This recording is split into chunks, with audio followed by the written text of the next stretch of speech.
Yo, what is up, everybody? Let's go back again. Another short horror story for you guys. This one is a one-shot written by Old School Horror titled Something's Out There. Remember to use the links in the description below. Show love to them. Like, comment, subscribe.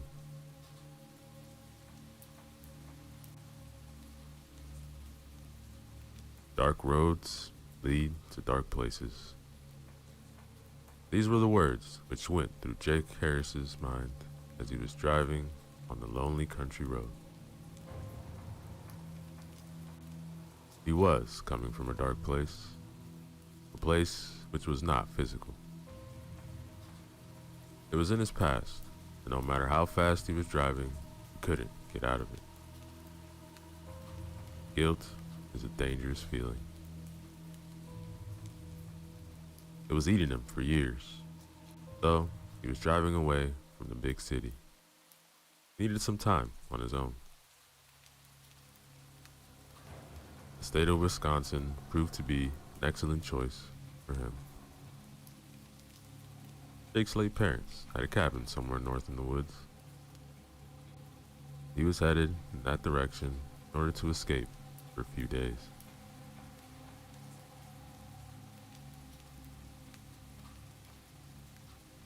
Sleepiness crawled over him, and he had a hard time concentrating on the road. He was driving for many hours now. But driving was also a thing which he loved. Long roads were his favorite. Since his wife and son had died, he was often on the road. Sometimes Jake just got into the car and drove off to nowhere.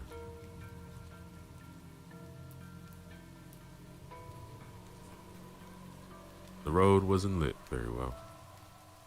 It was a country road after all. It hadn't been rehabilitated since 1980. Now, in 2005, the condition was already decayed by weather and because of the high frequency of truck traffic. Now, the trucks tried to avoid this road as much as possible because of the poor condition. Many of the lights weren't working, and nobody bothered repairing them. Jake had to pay extra attention to the road and anything on the side. He didn't want to risk hitting a deer or wild boar.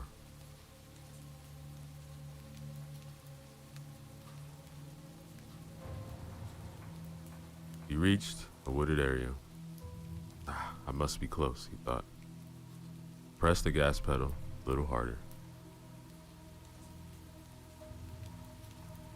After passing a dangerous curve, Jake spotted one of the light poles. Right behind the light pole, there was a sign which stated that there's a gas station about 1 mile down the road. He glanced at the instrument panel, which showed that there's still some gas in the tank.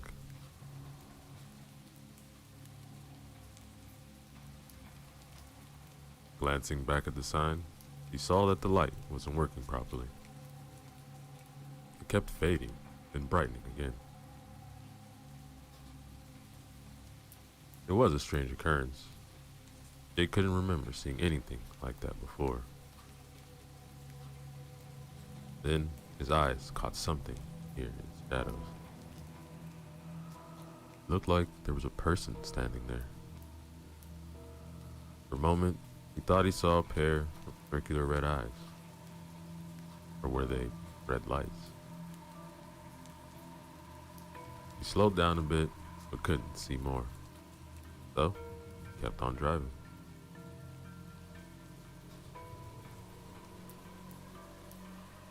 The front lights of his car flickered erratically, and he was in line of sight. They were even out for a few seconds. Radio went crazy, switching channels in a chaotic manner, until he got past the sign. After about 30 yards or so, everything went back to normal.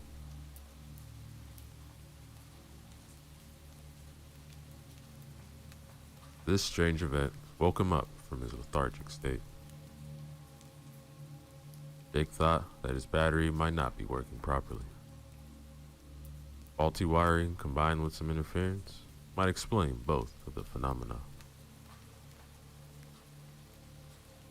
It was weird, however, that they happened at the same time.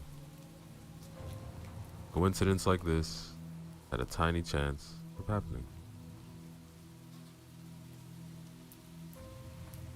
God, I'm tired, he thought, and sped up some more in order to reach the gas station as soon as possible. A few minutes of rest, and he'll be on his way. Maybe a cup of coffee would be a good idea. Jake hoped to find a vending machine there, and if strange events won't repeat themselves, then it will be alright. Continue.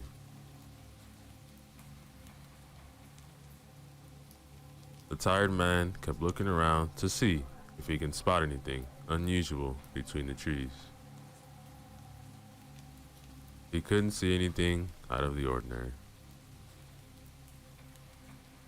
There were only oak and maple trees everywhere he looked. Lush vegetation surrounded the road from both sides. The dark parts, though, made him feel uneasy. He had to slow down and drive with extra care when going through those parts where the lights were out.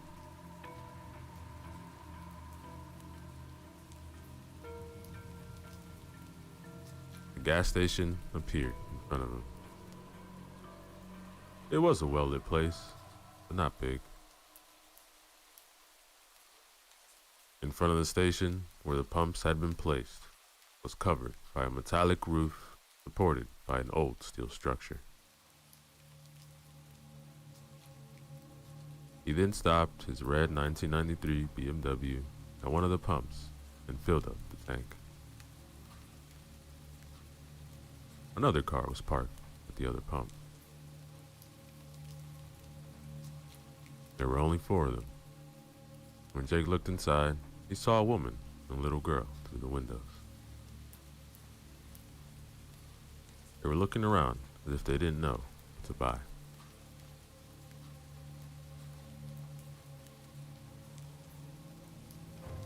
He looked around again, but couldn't see anything. Lights were all bright around the place, so he wasn't able to discern much of anything far away. What he had seen earlier left an uneasy feeling inside of him. A shadow with a strange shape. Or was it his imagination?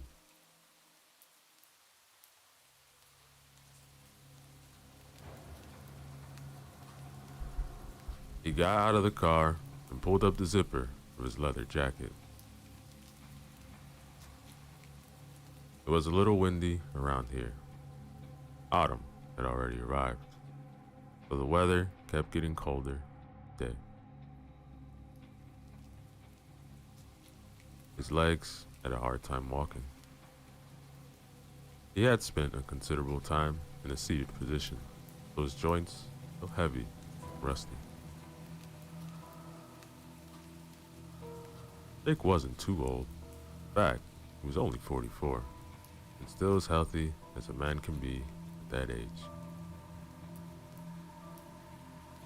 The stubble on his face already turned into a beard. He hadn't shaved for a few days. His sunken cheeks and droopy eyes betrayed tiredness and past heavy encounters with the bottle.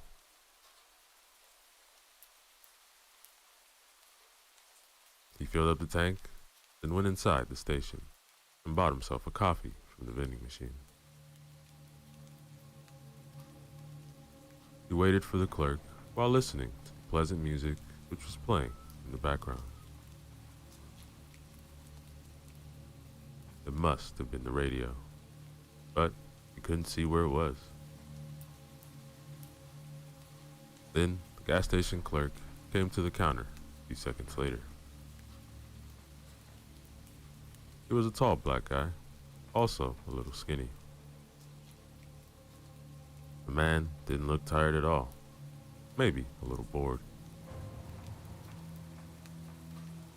He had thick lips and dark brown eyes, characteristic of African American people. Jake paid for the gas. Before he could leave, an agitated man rushed inside. He was in his 50s and sported an enormous belly. The blue baseball cap on his head was dirty and soaked in sweat. The man's hairy chest was heaving. Jake could see that because of the partially unbuttoned striped shirt the man was wearing. Hey, something's out there. What? There's something out there I saw. What's out there? I don't know. So what? Maybe it was a man. Yeah, but he was black. No shit. I'm black too, man. No, not like that. He was completely black. I'm completely black too. No, not like that. Look, about a mile from here, that way. Near the road. I saw it too. Look, I don't know what the two saw, but I ain't seen shit right. So with all due respect, please stop talking crazy stuff. Scaring the lady and her little daughter. He pointed towards the woman and child. They were close by. The woman was nice-looking brunette with long curly hair and had a decent physique. He was talking to her daughter, who also had brown hair and an angelic face. The little girl looked about 10 years old. Look, man, I think that what we've seen was just a trick. No, it wasn't. Look, I saw it moving. The lights in my car went out. I barely got here, man. Couldn't see a damn thing. Come on, man. Cut the bullshit. We're all trying to get through the night. So please, calm your ass down. Just after the clerk finished the sentence, the lights on the road went out. They all threw concerned looks towards the road. See what I mean? Are you people satisfied now? Oh, come on. Them lights weren't repaired in 100 years. Damn it. Alright, then I'm out of here. Whatever that thing was, it's coming. Hey, was it beside the big road sign? Sort of. It was further down the road, by the light post, not far away from the sign. The light wasn't on. Probably wasn't working. Anyway, I'm not sticking around much. Crept the fuck out of me. The guy's crazy. But deep down inside, Jake knew that the other man was right. Yeah, man, but haven't you said you seen it too? Look, honestly, I don't know what I've seen. Jake didn't like this. There was one more person who had seen the strange apparition, and there might have been something there after all. He didn't see it well, and didn't want to draw a conclusion. Might have just been a prank by local kids. He remembered a story from the teens. What he saw earlier was eerily similar to that. A long time ago, he and a few friends cut a piece of cardboard in order to resemble an evil face. Then they folded it up, looked like a cylinder. After that, they glued a piece of cardboard to the top and one to the bottom. It resembled a jack-o'-lantern in the end. They cut a hole in the back, put a candle inside. Then they stuck the thing on a tree in the park, their hometown. After nightfall, a young boy and girl came to have some fun, where nobody could see them. When they noticed it, they got scared and ran away screaming. Jake smiled at the thought. He still saw their scared faces. It sure looked like one of those pranks. The woman and the girl just arrived at the counter, and the woman wanted to pay. Jake looked at the woman and her child. They both looked back at him, smiled. He did the same, and headed to the door.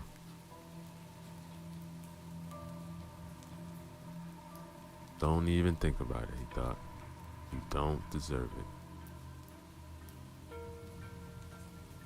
The little girl's face struck him.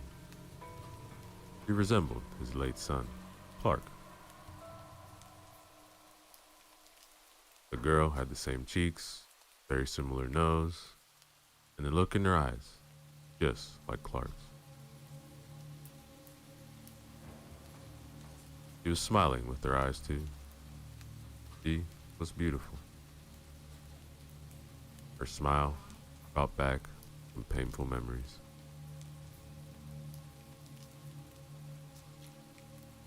These memories dated back 4 years, and Jake hated them as much as he hated himself. His wife and his son were no more because of him.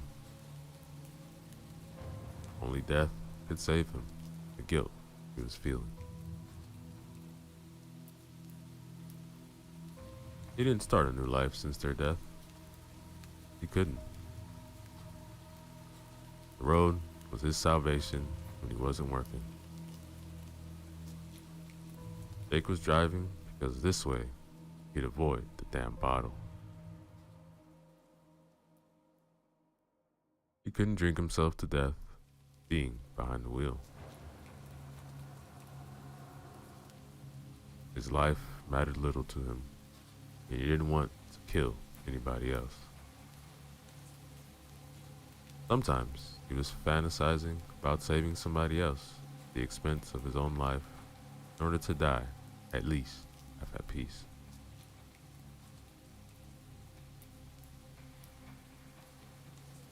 Jake walked out the front door and saw the big guy driving out the station.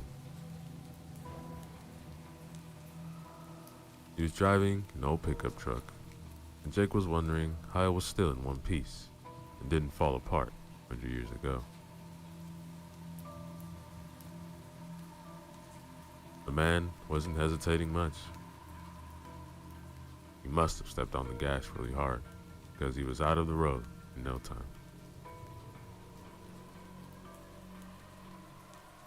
The fat man was speeding away, his decrepit excuse of a car, no working lights, and he disappeared behind the trees.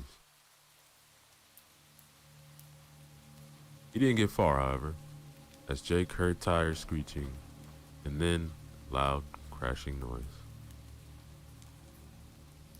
Crashing noise was quickly followed by a harsh metallic one, then an elongated scream. Jake couldn't see anything because of the lush vegetation surrounding the station, but he knew it was bad. Rushed back inside right away. Hey, I think the big guy had an accident. All right, I'm coming right away, said the clerk. Grabbed the flashlight.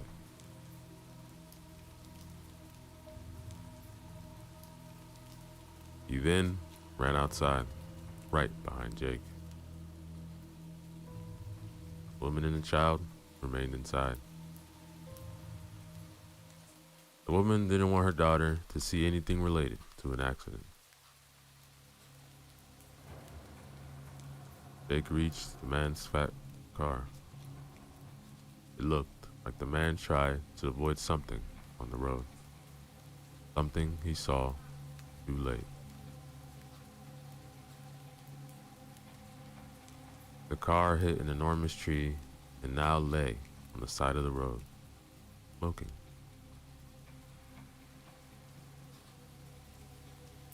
The two men looked inside the car, but they couldn't see the driver.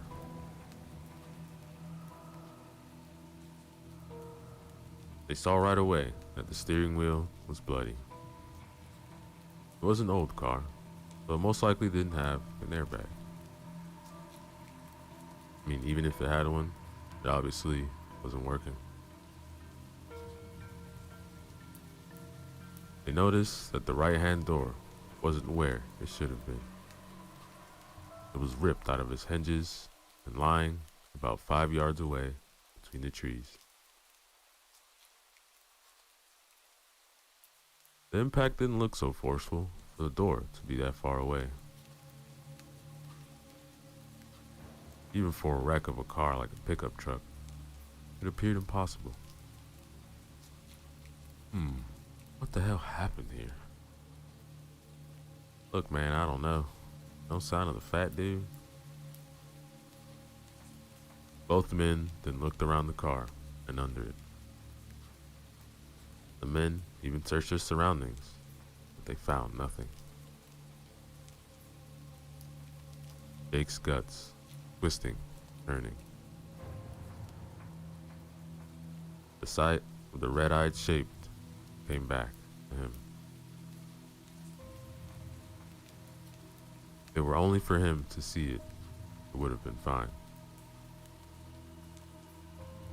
The really unnerving fact was that the fat guy had also seen something even closer to the station. What if that thing reached the station? Maybe the road lights turning off were a sign that it was here. Look, it's a mess, man. Yeah, but where the hell did he go? Look, I don't know, but let's not just stand here. I'm gonna call emergency. Yeah, that's a good idea because I heard a scream. That door, something took him. Yeah, man, something big. But I ain't gonna wait here to see it. Alright, man. Let's go. Let's get back inside.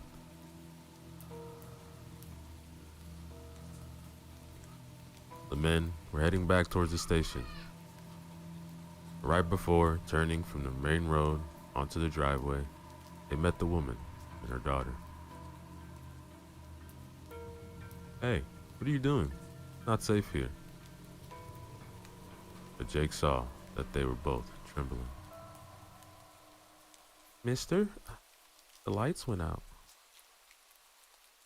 Yeah, thought it was strange, so we came outside. We didn't feel safe inside. We heard something. Yeah, there were sounds coming from the back. Alright, let's get back first, and we'll see.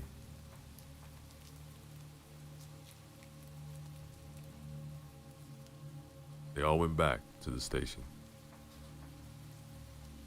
The clerk was in front with the flashlight. The girls were behind him, and Jake in the back. For a short time, he turned and walked backwards. He kept his eyes on the road, but couldn't see a thing. The night was still, and nothing moved on the moonlit road. Not a car passed as he arrived. It really did seem like an abandoned road. He was wondering why the owner of the gas station hadn't gone out of business. It seemed that the owner made little money out here.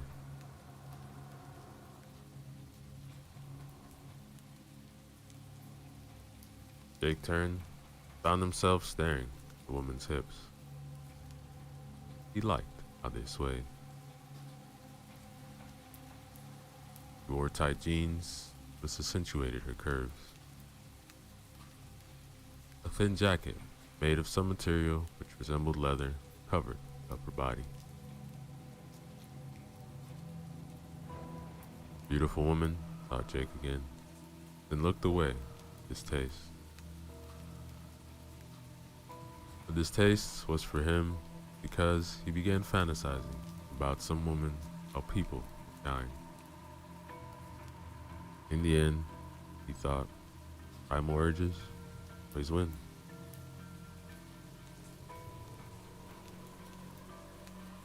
My name is Curtis, by the way. Hi, I'm Jenna. This is my daughter, Claire. Not the best circumstances to make friends, huh? Definitely not. I'm Jake. Nice to meet you. Alright, I'm gonna check the brake panel out back. Alright, Curtis. I'm staying here with the ladies. Curtis went around the building, and Jake remained with Jenna and Claire. The little girl was hugging her mother. Jenna was keeping her hand protectively over Clara's shoulder. Jake then crouched in front of the girl, smiled comfortably at her. She smiled back. How old are you, Claire? I'm 10. Well, Claire, me and Curtis are gonna find out what's happening, and then... He couldn't finish because there was a loud curse coming from behind the building. Motherfucker. It was Curtis. Alright, stay here. Don't drive away because we don't know what's out there.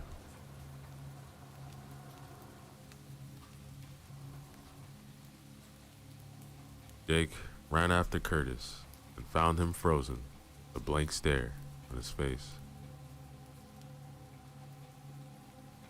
When he turned toward the breaker panel, he saw what frightened the clerk.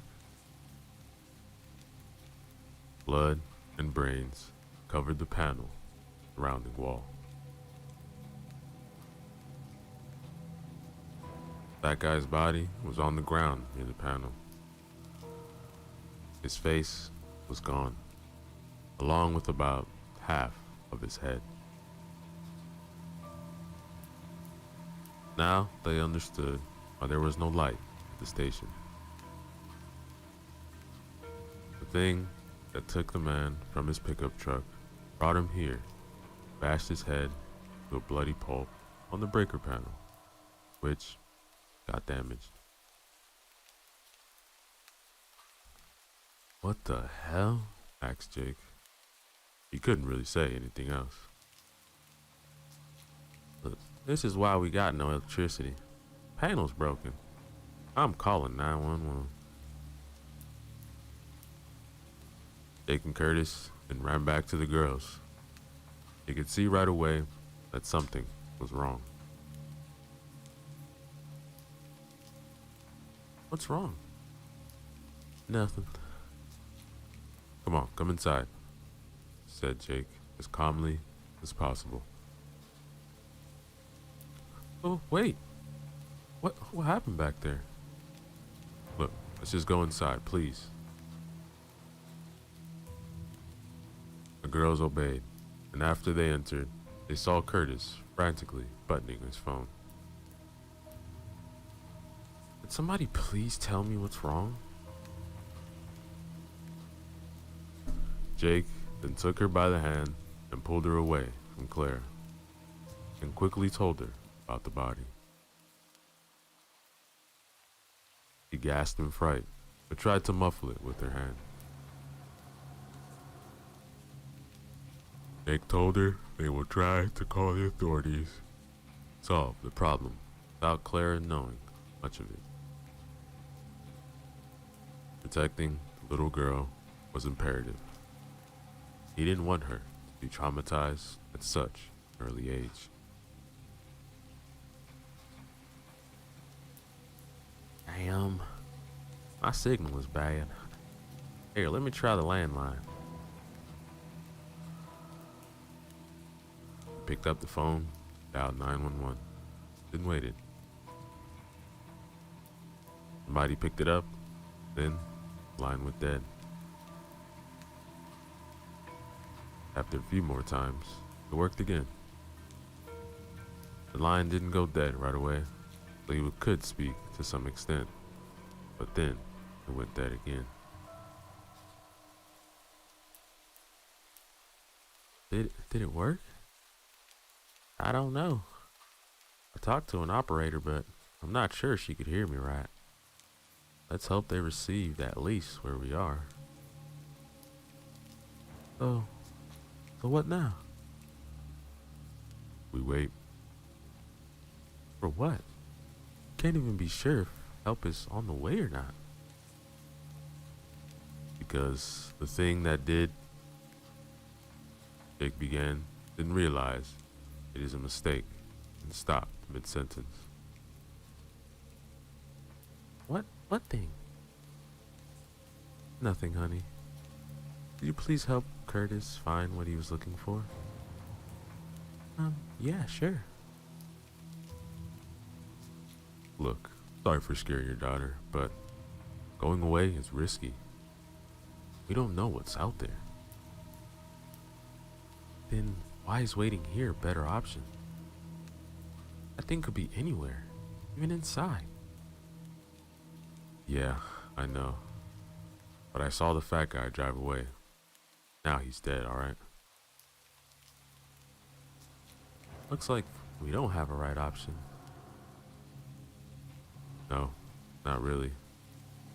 The only sure thing is that being outside is deadly.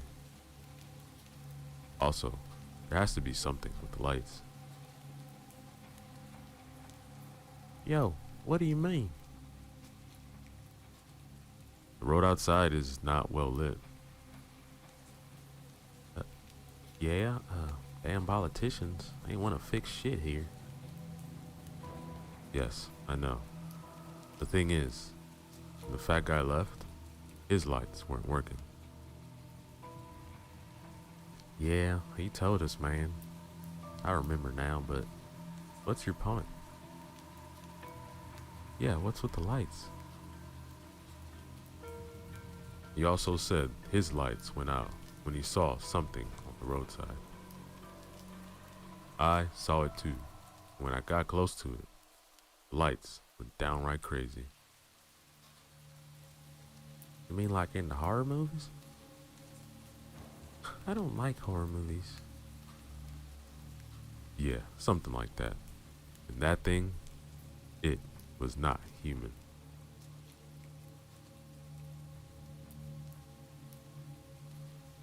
You listening to yourselves? Really? Horror movies? Monsters? You two must have smoked something. Alright, come with me. Excuse me? Look, just come with me. I'll show you something. I won't hurt you, don't worry. Alright.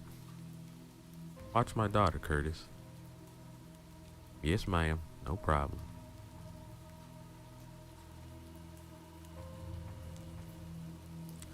Jake took a flashlight from Curtis and led the way outside. He knew it wasn't a good idea at all, but he also wanted to make sure that Jenna understood the situation they were in. They went back to where the breaker panel was, along the dead man. What the fuck? What? What's wrong? There should have been a dead body here. Oh my God, said Jenna, and her hands jumped to her mouth. The bloodstains were still there. Bits of brain were still plastered to the panel. It looked like something bashed the poor man's head against the panel with substantial force. Oh my God, is that? Looks like a tongue? They stared for a second at the fat man's tongue, which laid in a small puddle of blood 2 yards from the panel.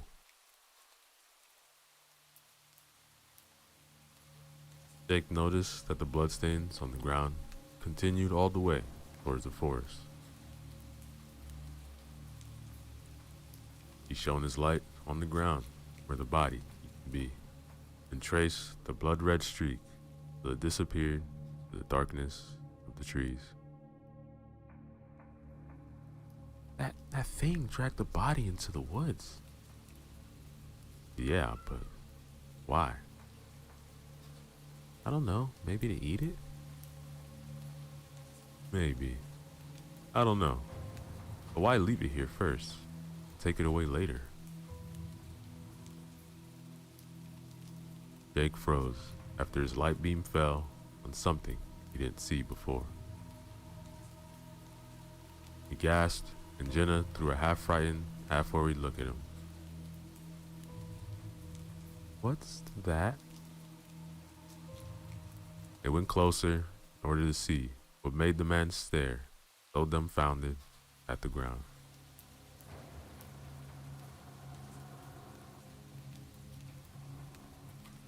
There, on the decades-old asphalt, near the bloody drag marks, a name was painted on the ground. Jake couldn't believe his eyes. The moment he saw the bloody name on the ground, he knew that tonight's events aren't random. They have something to do with him. When he was pondering the implications, Jenna interrupted him. Clark? Who the hell is Clark? He was my son. Was? He died.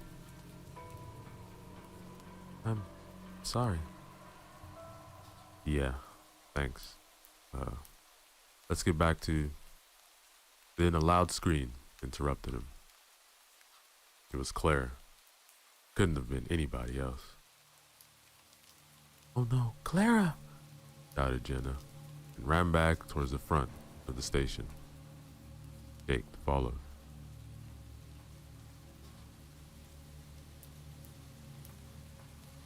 A stream was light, illuminating the driveway from inside. It looked like somebody was searching for something. Mommy? It's alright, honey, I'm here. What happened? The monster wanted to take me. Curtis chased it away.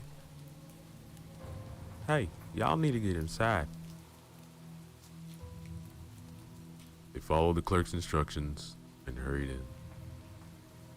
He was trembling from head to toe. His chest was heaving, flashlight in his right hand was shaking.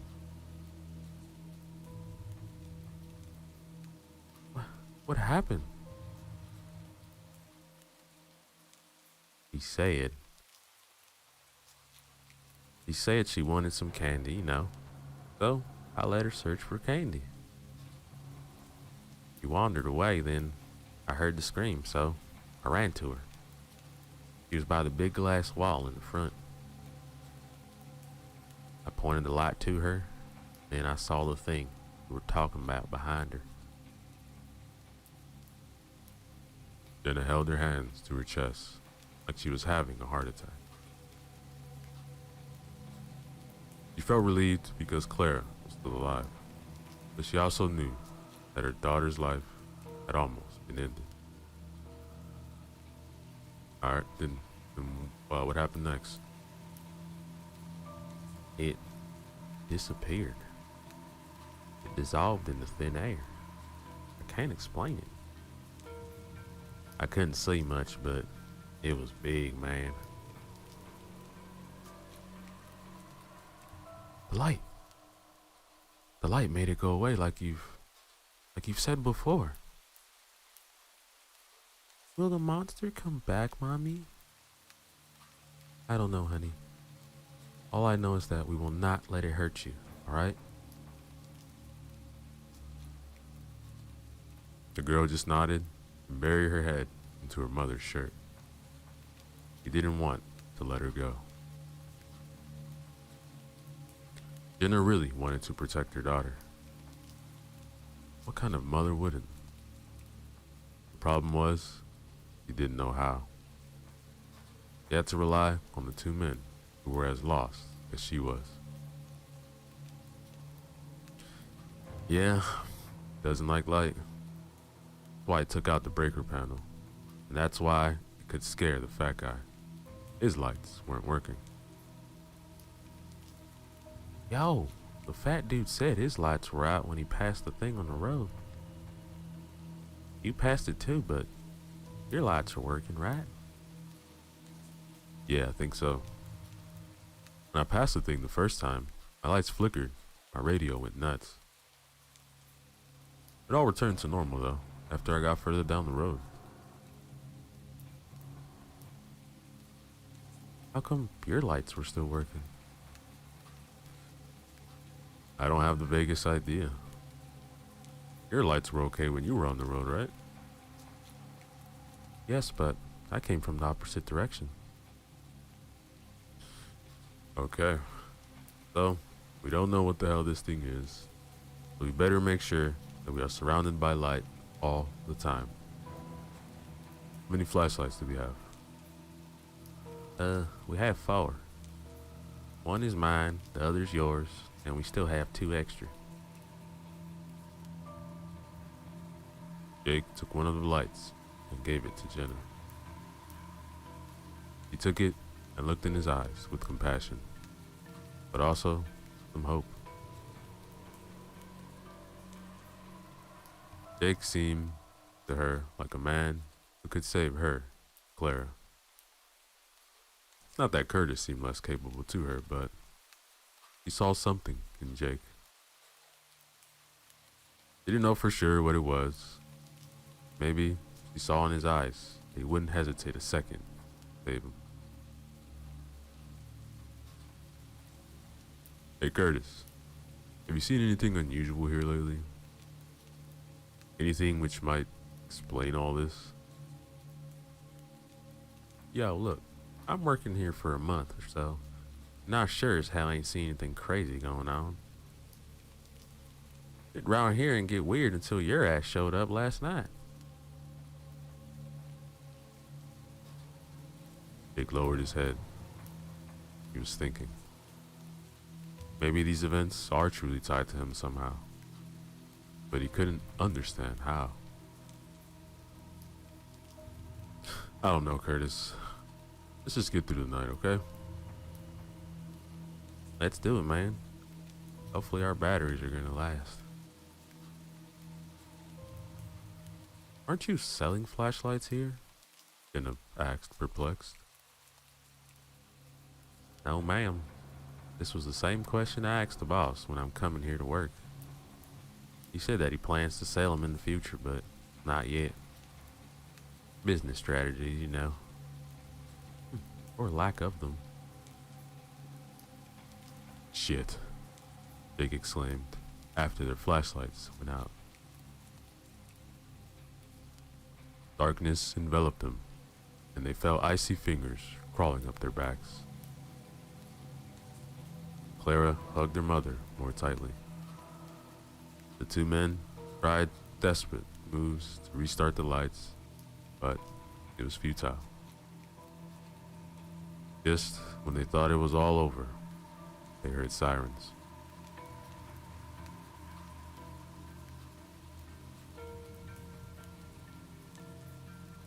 Soon, a police cruiser turned onto the driveway with its blue and red lights whirling around. People inside the station died in relief. Finally, they had been rescued, and the ordeal was over. At least, this is what they thought. Better stated, this is what they all wanted to be true. The car didn't get too close because its siren and lights went dead in an instant. The driver tried to start the engine a few more times, but was unsuccessful. He also tried the radio, but it was dead. Jake opened the front door and was heading out to meet the police officers, but then halted in his tracks. To his right, between the tall bushes, he saw something moving. At first, he thought it was something in the wind. But no, it had an abnormal form.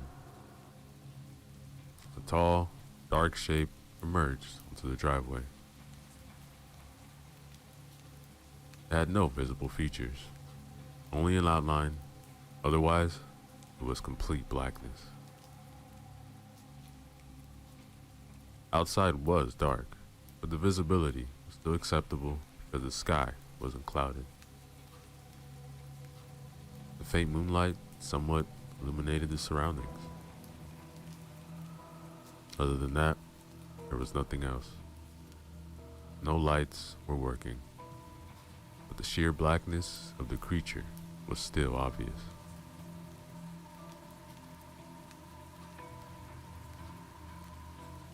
It looked tall, about 8 or 9 feet, and had wings. They resembled the wings of a bat, only much larger, and they were only retracted. The creature also had 2 horns, jutting forward from its forehead, which then curled upwards. They couldn't see any facial features. Its hands were long and ended in thin fingers, pointy claws. The creature's legs were like that of a bird or a bat.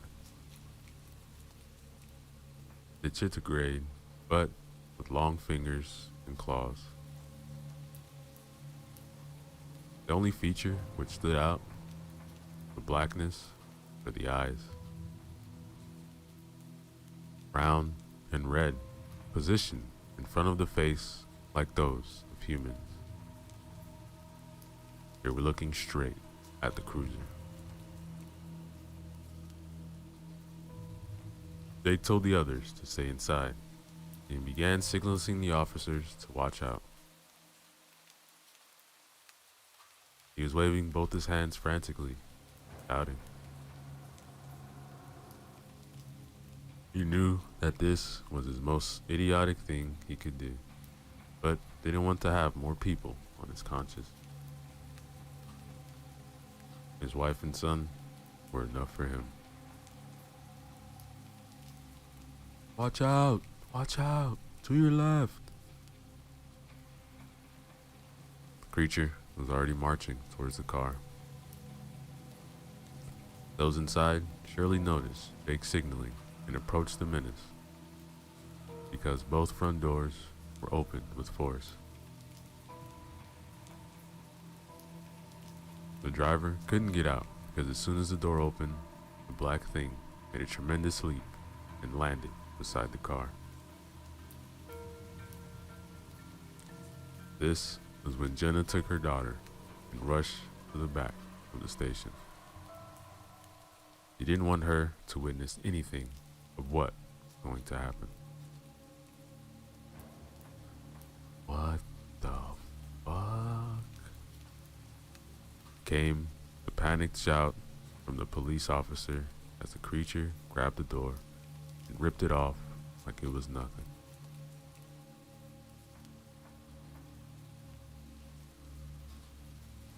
The passenger side female officer jumped out and fell on her butt while screaming terror.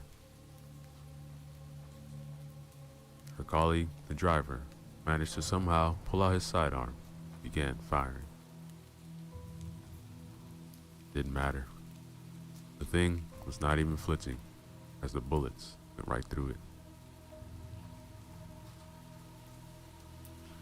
Jake assumed that the shots could have been off target because of the distance between the shooter and the monster was only about 6 feet.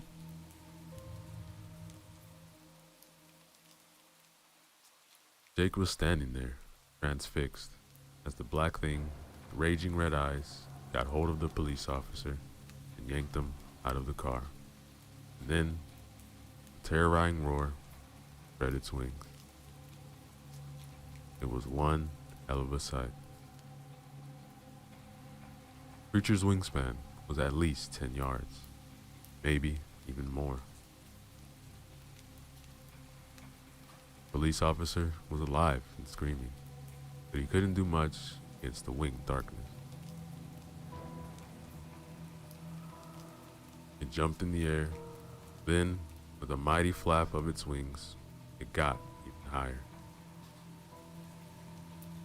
Then, each consecutive flap got further and further till it disappeared in the night sky with its prey.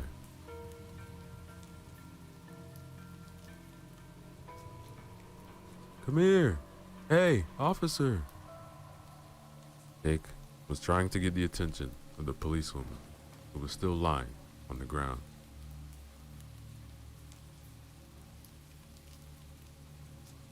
She looked at him, and Jake saw with fear in her eyes.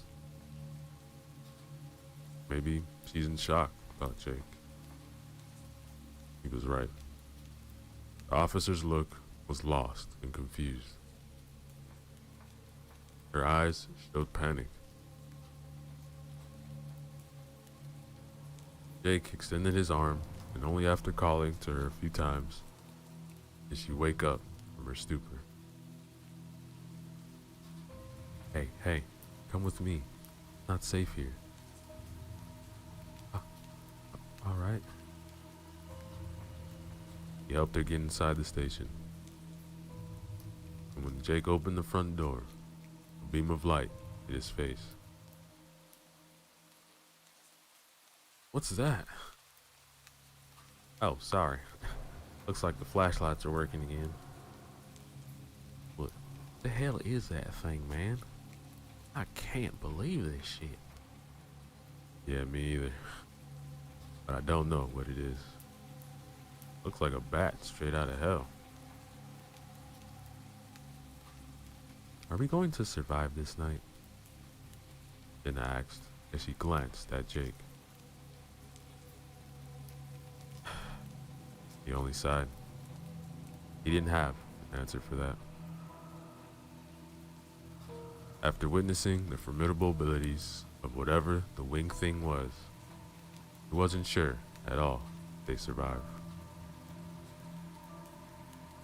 Deep in his guts, he felt that they can't fight this thing, and neither can they run away. Jake put these thoughts aside and wanted to do something. The sight of the crying little girl and the look on her mother's face broke his heart. Look, we have to do something, man. I know, Curtis. Thinking. Look, all we know is that its weakness is light. And it can interfere with electronics. Yo, that's right. Problem is that we need electronics to have lights. I sure ain't starting no campfire here. Okay, but what about the generator? Don't you have some kind of backup generator for emergencies? I don't know. As I said, I've been working here for a month. They don't show me much when I started. There is a generator, said the policewoman. The others just looked at her without saying a word, like she was some kind of alien. They almost forgot she even existed. She was young, close to 30, but not yet there. Her long blonde hair was tied up in a ponytail, and her otherwise harmonious face were now contorted under the pressure of fear and shock. She was sitting on the floor with her back to the counter, hands on her knees and head down. Sorry, ma'am, Are you sure? Yes. My name is Sarah. My brother used to work here. He had told me that he had to use the generator once because of a power outage. And do you know where it might be? Because I ain't see it around here. Somewhere in the back. I don't know. Might be in the equipment room. Go check. Alright, I'm gonna go check it out. Alright, I'll come with you, Curtis. Can you, take care of the girls? Yes, of course. I think I'm okay now. Just go. The two men rushed out, lighting their way with flashlights. Curtis was leading Jake to the back where they had found the body of the fat guy. The toilets were here, and also a small room for different tools and equipment. Curtis fumbled a little with the key, but soon the door opened, and they were greeted by a dirty and cluttered rectangular room.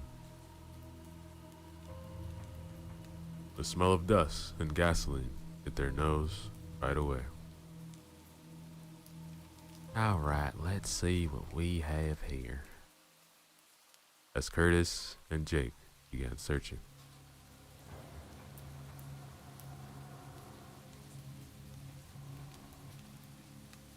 After a few minutes, they found it.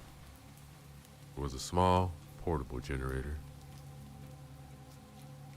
It worked on gasoline, and it wasn't the thing they were hoping to find, but it was better than nothing.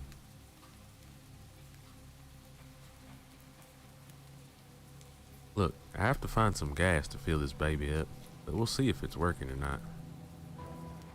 I really hope it's gonna work. Yeah, Jake, we'll see about that. Look at this, man. A searchlight. We could use this, baby. Yeah, damn right, said Jake, and inspected the object, which was larger than the flashlight, and had a long cable attached to it.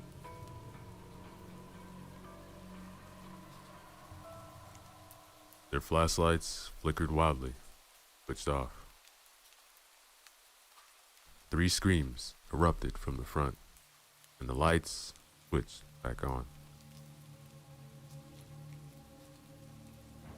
They both got startled by the sounds, and Curtis darted for the door with a panther's agility.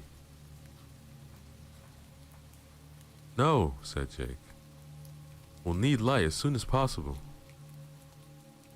All right, man, go, Curtis replied, and his hands were already shaking. Jake ran to the front to see what had happened. When he reached the entrance and looked to the glass wall, he almost screamed himself. The upper torso of a man was crawling towards him, fixed eyes on Jake. Sarah was standing in the doorway without a clue about what he should do. Jenna was inside. She was cradling her daughter, so she doesn't see horrible events.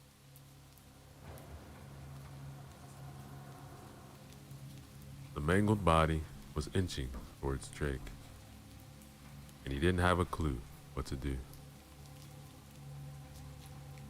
He recognized him by the uniform. He was the taken police officer, or correctly, the remaining half of him. His first thought was that he should help the man, but something told him that this shouldn't be happening. Not normal for a man to crawl who knows how much after he's ripped, too. The shock and blood loss must be extreme cases.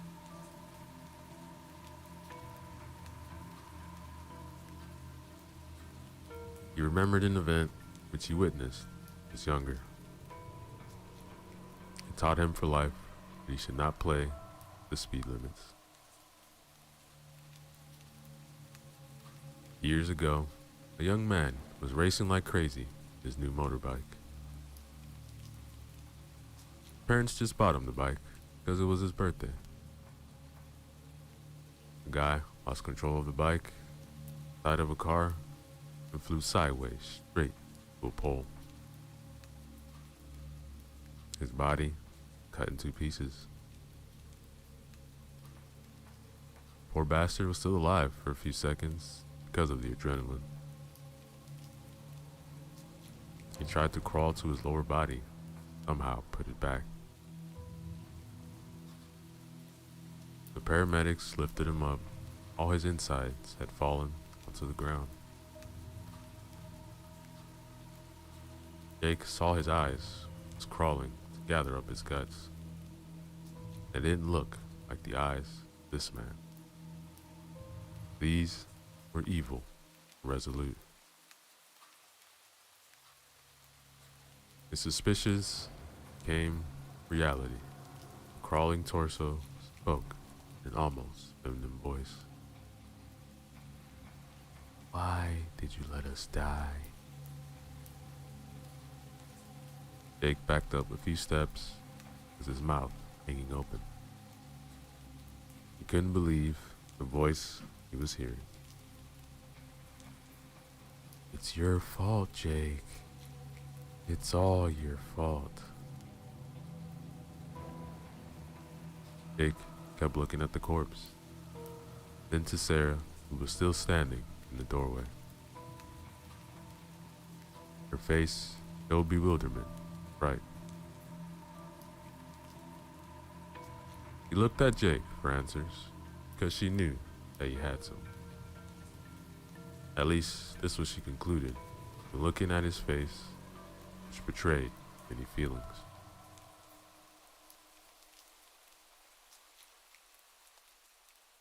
Hey, come inside. Jake couldn't say a word. Old feelings rushed back to him like a torrent. The floodgates had been opened.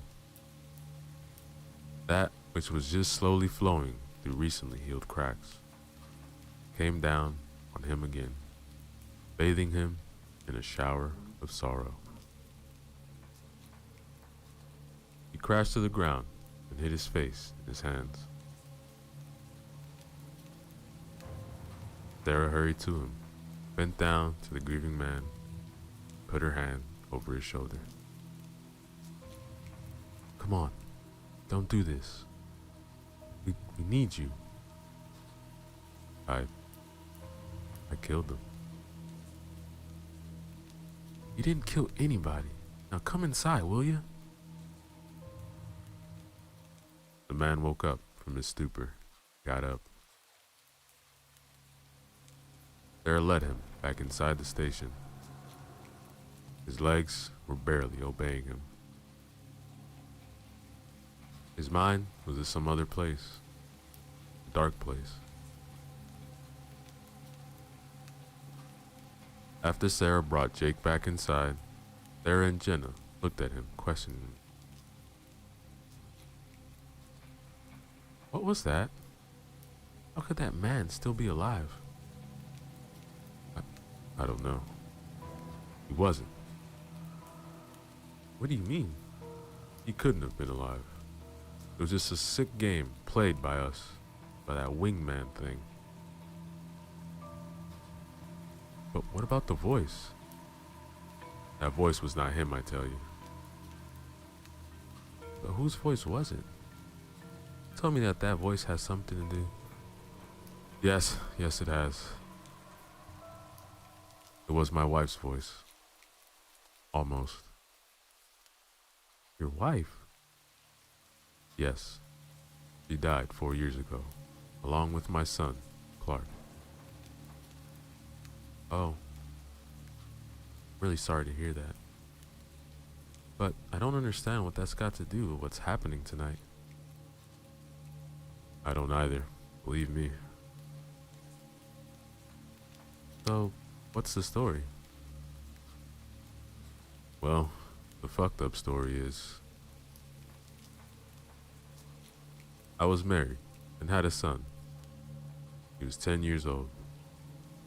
He looked very much like your daughter Clara. What happened to him? Asked Clara. Well, our relationship wasn't that good, you know. So, I sought some fun elsewhere. You know what I mean? Yeah, you cheated on her.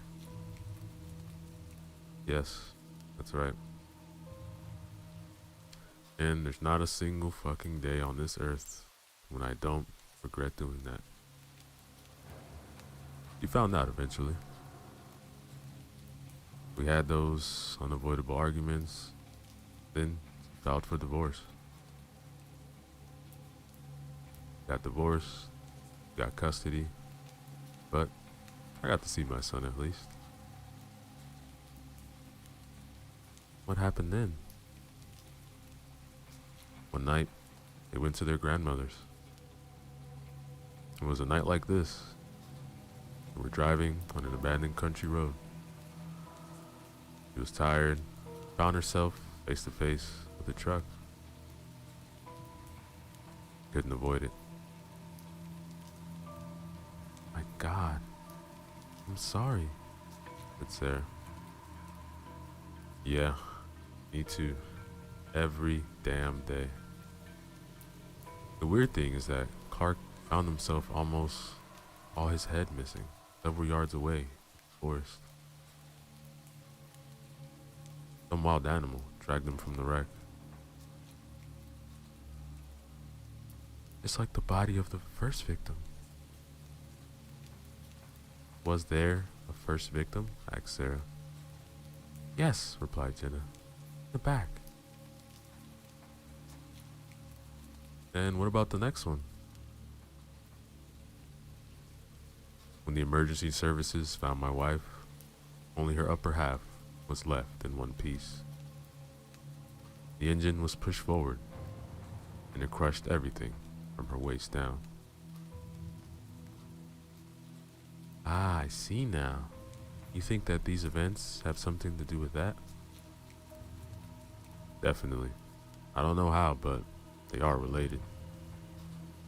If I hadn't cheated on her, they could still be alive. Look, it wasn't your fault, said Sarah. Yeah, cheating on her wasn't an agreeable thing, but their death wasn't your fault. Yeah, my mind keeps telling me that. But what is burning in here, telling me otherwise. Hey, where's Curtis? Oh, damn it. I left him in the back. Alright, look, stay here. When he reached the equipment room, he saw that the door is ajar, but there was no sign of Curtis. The generator and the reflector had been pulled into the doorway. It looked like he was trying to get it to the front, but then something happened. Damn it. Damn it, damn it, Jake shouted, and he began searching the surroundings for Curtis.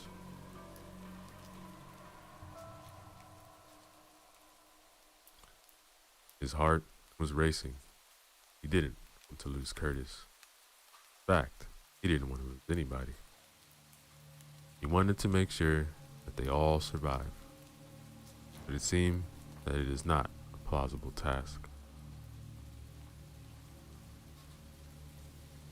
Jake kept calling for Curtis, but no answer came. Only the eerie sounds of the night greeted him. Crickets were chirping endlessly in the forest, and from deep within the woods, owl hooted. A harbinger of death, he thought briefly. Is this his destiny? One minor mistake, and then only pain and suffering? He didn't deserve this, he thought. Not this much, at least. Others shouldn't pay with their lives just because he was stupid once.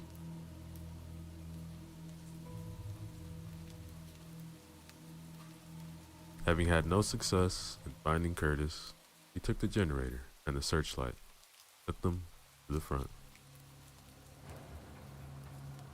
When he reached the front door, the woman already knew that Curtis was gone. Did you find him? No, there wasn't a single sign of him. Oh no, are we going to die one by one? Mommy, I don't want to die. I'm sorry, honey. I didn't mean it. Mommy's just scared, that's all. We'll figure something out soon and we'll go home, alright?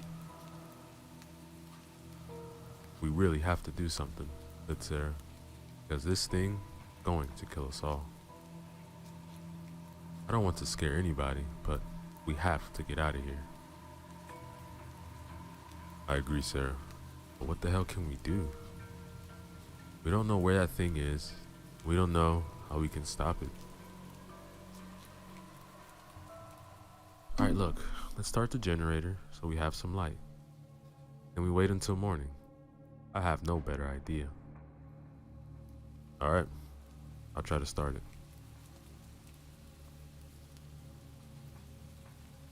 He took the generator further inside and switched it on. It was working fine. He then connected the searchlight to the generator. After switching it on, bright light filled the place. It was much more powerful than their flashlights. The steady roaring of this generator's sound was a welcoming one. Ah, great. It's working, claimed Jenna. Yeah, let's hope the gas is gonna last. Alright, Sarah, so now what? Jake then said, now we wait. They'll have a few more hours till sunrise.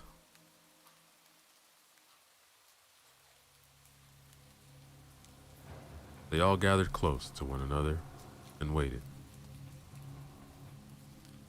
The light was comforting. Jake checked from time to time the generator to see the level of gasoline. The machine was eating up the gas at a steady state, but it seemed that it will last till sunrise. For an hour or so, nothing happened. Clara was sleeping in her mother's arms. Jenna was sleeping too. Sarah and Jake were awake. They sipped from the bottle from time to time. Not too much though, so they won't get drunk. The two of them talking in a low voice about many things. After some uneasy shuffling, Clara woke up and began waking up her mother. Mommy, I need to pee. Yeah, all right. I need to pee too.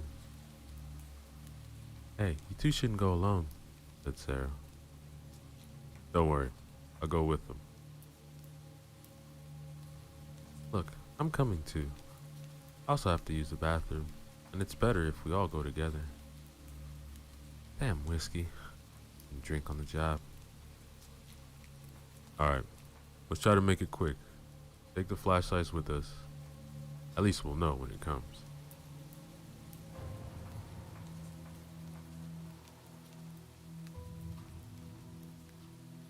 They took the flashlights, switched them on. They were working fine. The trip to the back to the station was uneventful. After all of them finished what they had to do, Jake started leading them back inside. Then, the light from inside went out, and they heard a few clattering sounds. The flashlights flickered again. Sign something bad happening. Something not natural. Sarah unholstered her sidearm, and Jake could hear sighing deeply. They were standing at the corner of the building. What do we do now? Asked Sarah.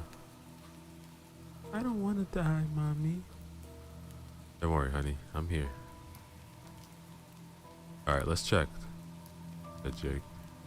A winged creature couldn't have done it. It hates the light.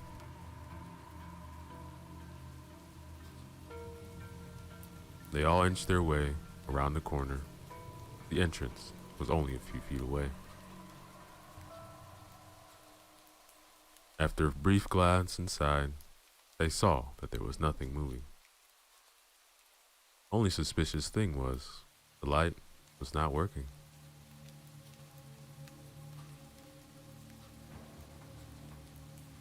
Sarah opened the door, then went inside. Jake followed, and after him, Jenna, Clara. They waited here for some seconds and listened. Nothing moved. Everything was still. Jake inched towards the generator, which lay broken on the floor. It looked like something took a sledgehammer to it and broke it into pieces. Gasoline was lying on the ground in a great pool. Who's there? Shouted Sarah. What? Something moved there. Wait, said Jake. A faint rustling came from the back, but they couldn't see anything because of the overwhelming darkness. The smell of spilled gasoline was heavy in the air. They had to be careful not to do something stupid, ignite it accidentally. Sarah and Jake took careful steps towards the back. This was when they heard the flapping of heavy wings from outside. Both of them turned towards a glass wall, but couldn't see a thing. They were between shelves anyway, and it was dark too. The flapping came once again from the outside. Sarah was shaking, and the gun in her hands was rattling as her hands trembled. Jenna and Clara moved back from the front wall.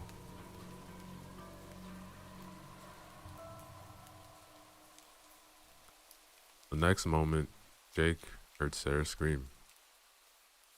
He turned and saw her being grabbed by something. She screamed again as a black figure bit into her neck. Jake jumped to help her. That was when he saw that the black figure was Curtis. Or was he? He looked up and growled. Blood was gushing from Sarah's neck. It bit through the jugular. Jake knew in an instant what that had meant. He only had about half a minute to live.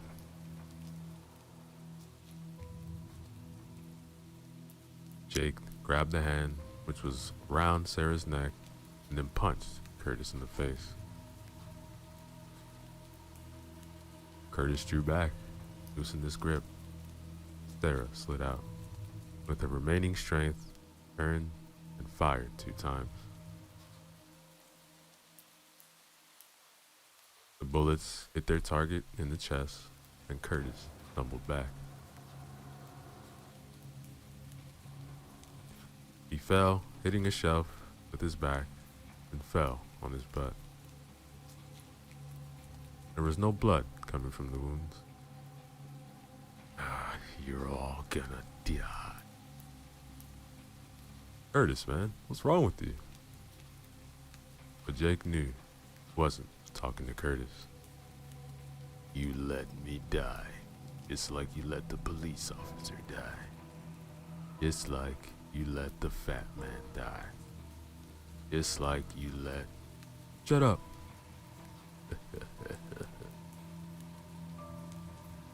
This is what you're telling your demons when they won't be silent. Your demons have come alive, Jake. They will not stop until you are dead. Don't you see? Everything is your fault. Do everybody a favor and just fucking die, you pathetic shit. Curtis's head lolled, and he didn't move anywhere. Jake was looking at him, stunned. The bad part was that he believed Curtis. Jake now saw clearly what these events meant. He looked at Sarah, who was on the ground, clutching at the wound on her neck. Quickly tore off his piece of shirt, folded it up, and pressed it on her wound. He was determined not to let Sarah die. He didn't deserve it. The only one who deserved to die was him. Jenna came to the side. Clara stood a few feet behind them. Oh my God, you going to make it? I don't know. What happened to Curtis? Why did he attack Sarah? I don't know. Somehow that creature can control people after they die. I can't believe this. Me neither. But I have to end it. Sarah gasped, and she grabbed Jake by the sleeve of his jacket.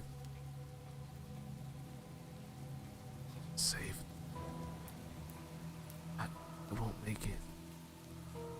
Save them, please. No, you won't die. You can't die. It didn't matter. Sarah was already drifting away. Some seconds later, he didn't breathe anymore. The wound on her neck was too big, and the blood seeped out anyway. Jake was furious and grief-stricken. Is this all really his fault? How can that be? All this because of a past mistake?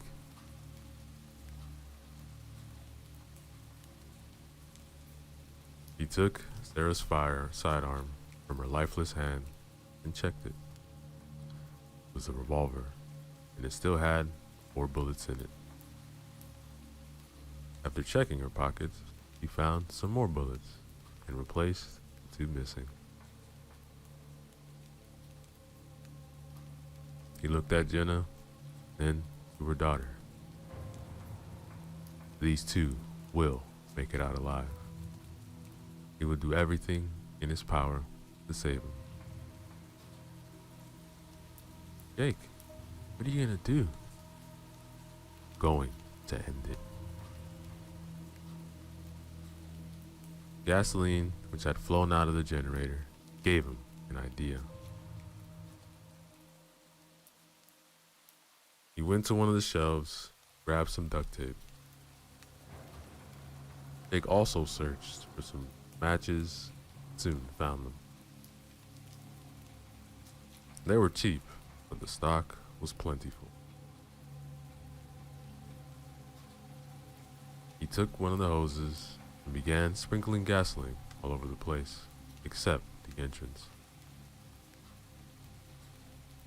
Then he taped the lever to the handle so the gas could flow without him holding the hose. He threw the thing to the ground, then went to Jenna. Look, that thing will come eventually. I think it wants to finish what it started.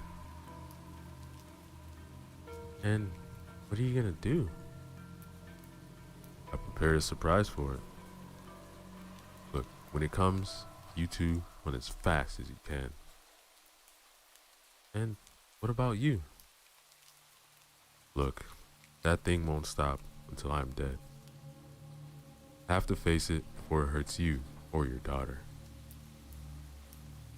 Even if I kill myself, I can't be sure that I won't transform into a monster like Curtis did. I have to make sure that everything is gone.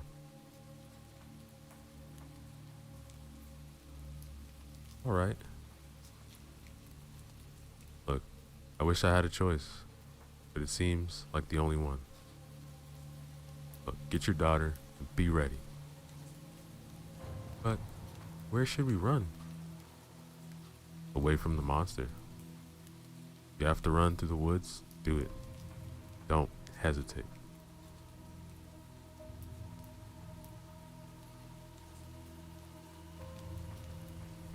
The flapping of wings came again.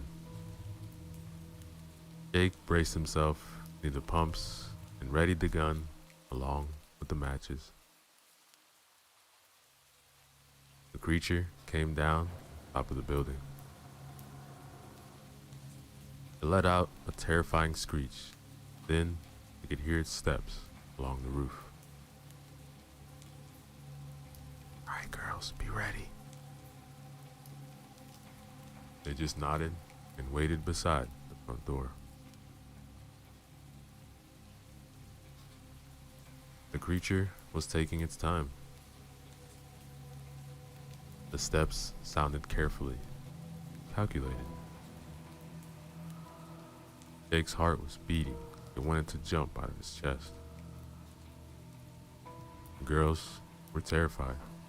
They're eager to get the hell out of there.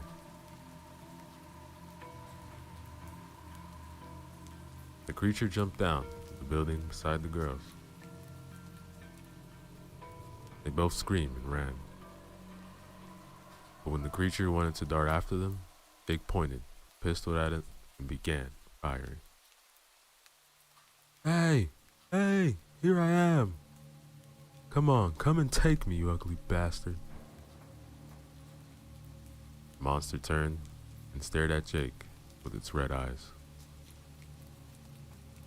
This was when Jake really understood what had happened. Not only had it had something to do with him, it was him.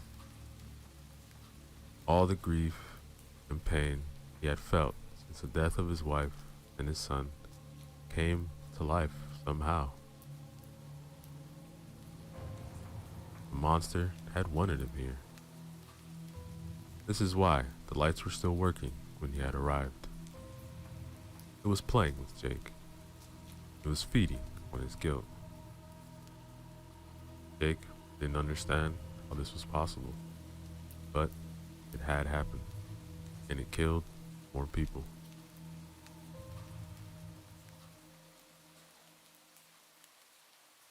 He fired more shots, but they didn't hurt the monster. He got closer and closer. Jake saved the last bullet for himself and glanced behind him. Jenna and Clara had already run away. Monster closed in. Jake took out the matches and lit one. You're coming to hell with me. And when it got closer, he threw the match at its feet. The gas lit up with an infernal roar.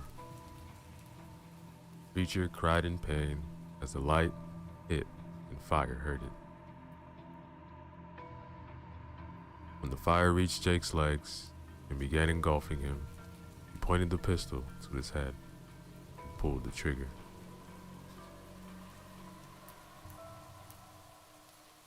A few seconds later, Jenna and Clara saw from the road as the underground gasoline containers exploded in a fiery blaze of light and heat. The cries of the creature reached their ears too. They saw the creature's body blazing body rise from the flames and dissolve in a few seconds into thin air. Yo, what is up, everybody? Let's go back again. Another short horror story for you guys, written by Miss Unicorn 257. Remember to use the links in the description below. Show love to them. Like, comment, and subscribe. Babysitting. A young girl was babysitting some children late one night. Once she put the children to bed, she went to watch TV. In the middle of their show, the phone rang. When she picked up the phone, all she heard was laughing from the other end of the phone. She listened for a minute and then hung up. After a few minutes, the phone rang again. This time, she picked it up. There was a male voice that answered and said, "Have you checked on the children?" The girl asked who he was, and in reply, he laughed and hung up. She was scared and called the police. When the police showed up, they said it was a prank call, to call back if it happens again. She got another call from the man asking again if he checked on the children. She hung up, and the police told her that she should get out of the house immediately. The calls were coming from the upstairs extension where he already murdered the children. That, ladies and gentlemen, is the end of our story. Yo, what is up, everybody? So let's go back again. Another short horror story written by Miss Unicorn 257. Remember to use the links in the description below. Show love to them. Like, comment, and subscribe. Story 2. Snow Day. It was a lovely night with at least a foot of snow on the ground. I was watching the news and drinking some hot chocolate. I got up to put my empty mug in the sink when I noticed a guy outside. He was smiling, but he had like this twisted grin that will forever haunt me.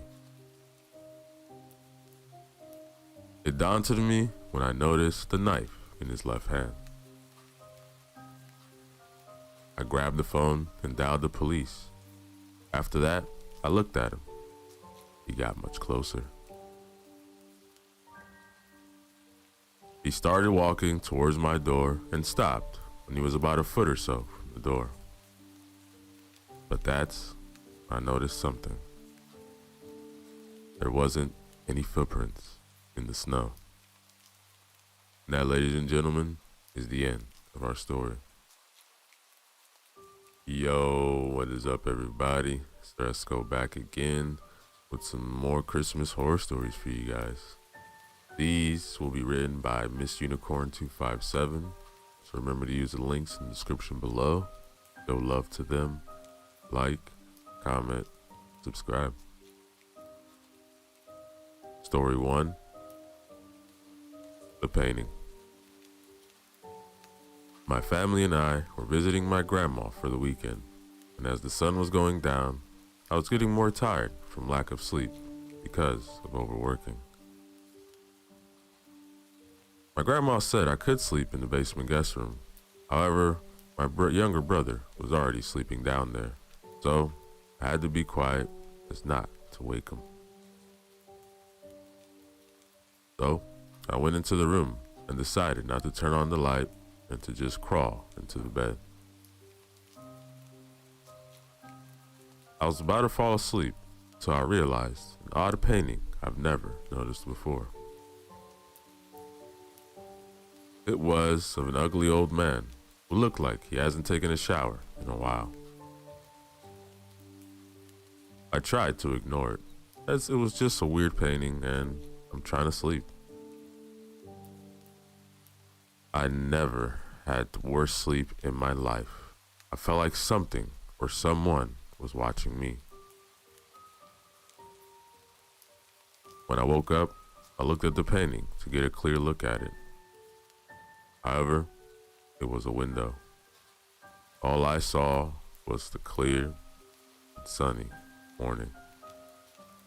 That, ladies and gentlemen, is the end of our story. Yo, what is up, everybody? So let's go back again. Another horror story for you guys, written by Miss Unicorn 257. Remember to use the links in the description below. Show love to them. Like, comment, and subscribe. The street. When I stepped outside the train station, it was raining heavily. I thankfully grabbed my umbrella before I left.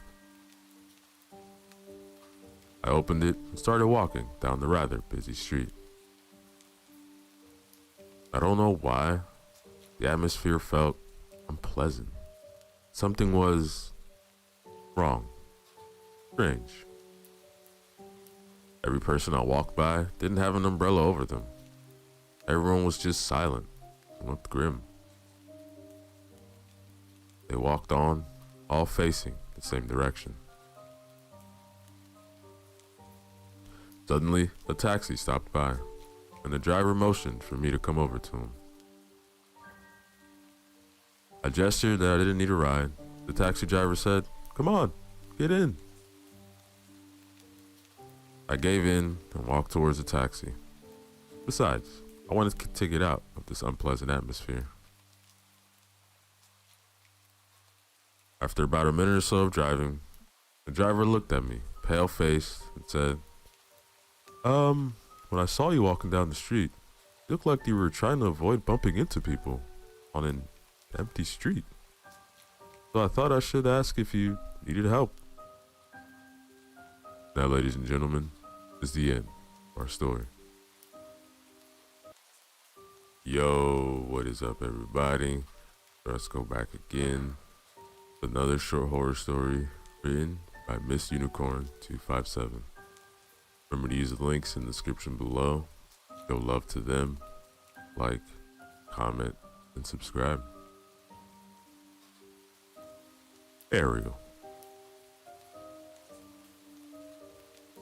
When my first daughter was around 5 years old, she was obsessed with The Little Mermaid.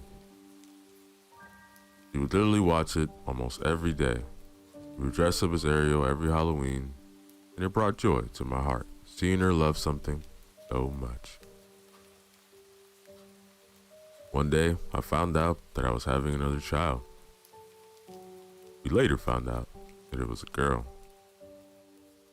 Lily, our daughter, was thrilled to have a little sister, and so we were. A year goes by, and we're a happy family of 4. We have our 2 girls, Lily and little Ariel. Lily and Ariel were practically best friends, never apart.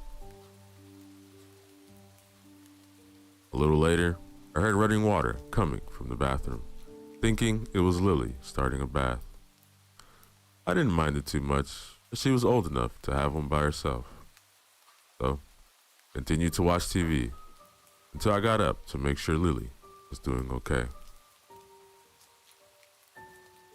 I opened the door to see Ariel's face down in the water and Lily saying, "Go, Ariel, go. Find your Prince Charming."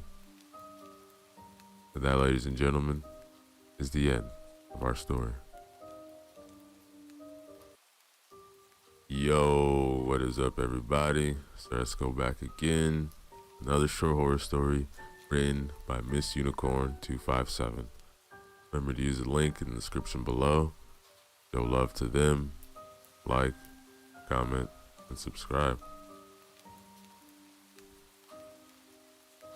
Pretending to sleep doesn't work. A young boy was peacefully sleeping in his bed one night. He suddenly hears footsteps outside his door. He opens his eyes slightly to see what is happening. His door then opens quietly to reveal a murder carrying his dead parents. This figure silently puts the corpses on the chair in his room and writes something in blood on the wall. The thing proceeds to hide under the children's bed. The child can't make out what the writing on the wall was and knows that the thing is under his bed. He pretends to sleep through all of this, but he just lays still, hearing the breathing under his bed.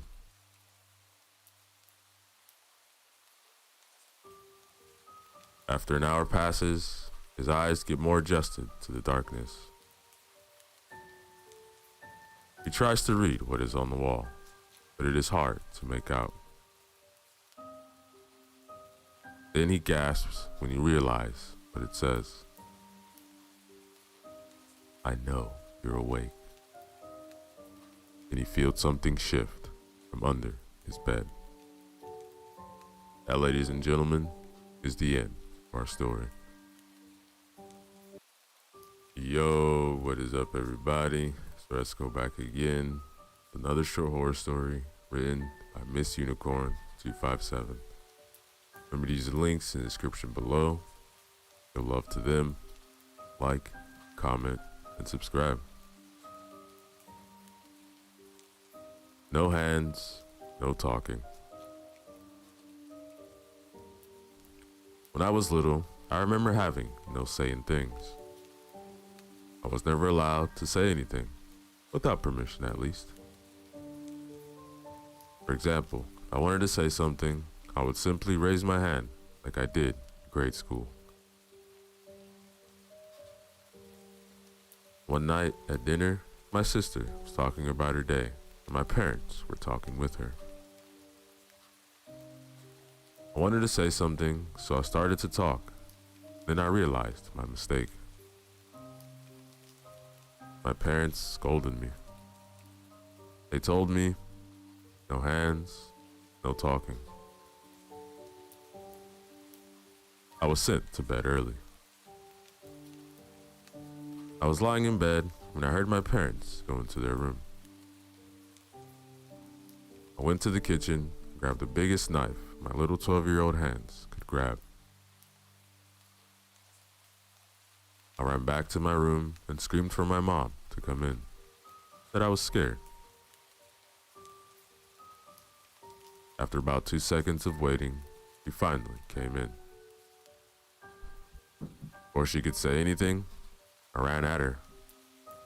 I grabbed her head and slammed it against my wall. She was definitely out. Or so I hoped. I quickly grabbed her hands and did what she always told me. Extra, extra, read all about it. A family of 4 were found dead, except for one little girl who wasn't found. The family had no hands. They looked like they were chewed off. They were all stabbed multiple times in the living room. There was no hands, no talking. In the living room written, blood. We hope to find the murder and the little girl. That, ladies and gentlemen, is the end of our story. Yo, what is up, everybody? So let's go back again with another short horror story for you guys. This one is titled Christmas Death Bell Rock, written by Holly Mork 16. Remember to use the links in the description below. Show love to them. Like, comment, and subscribe. December 24th, 1998, New York City.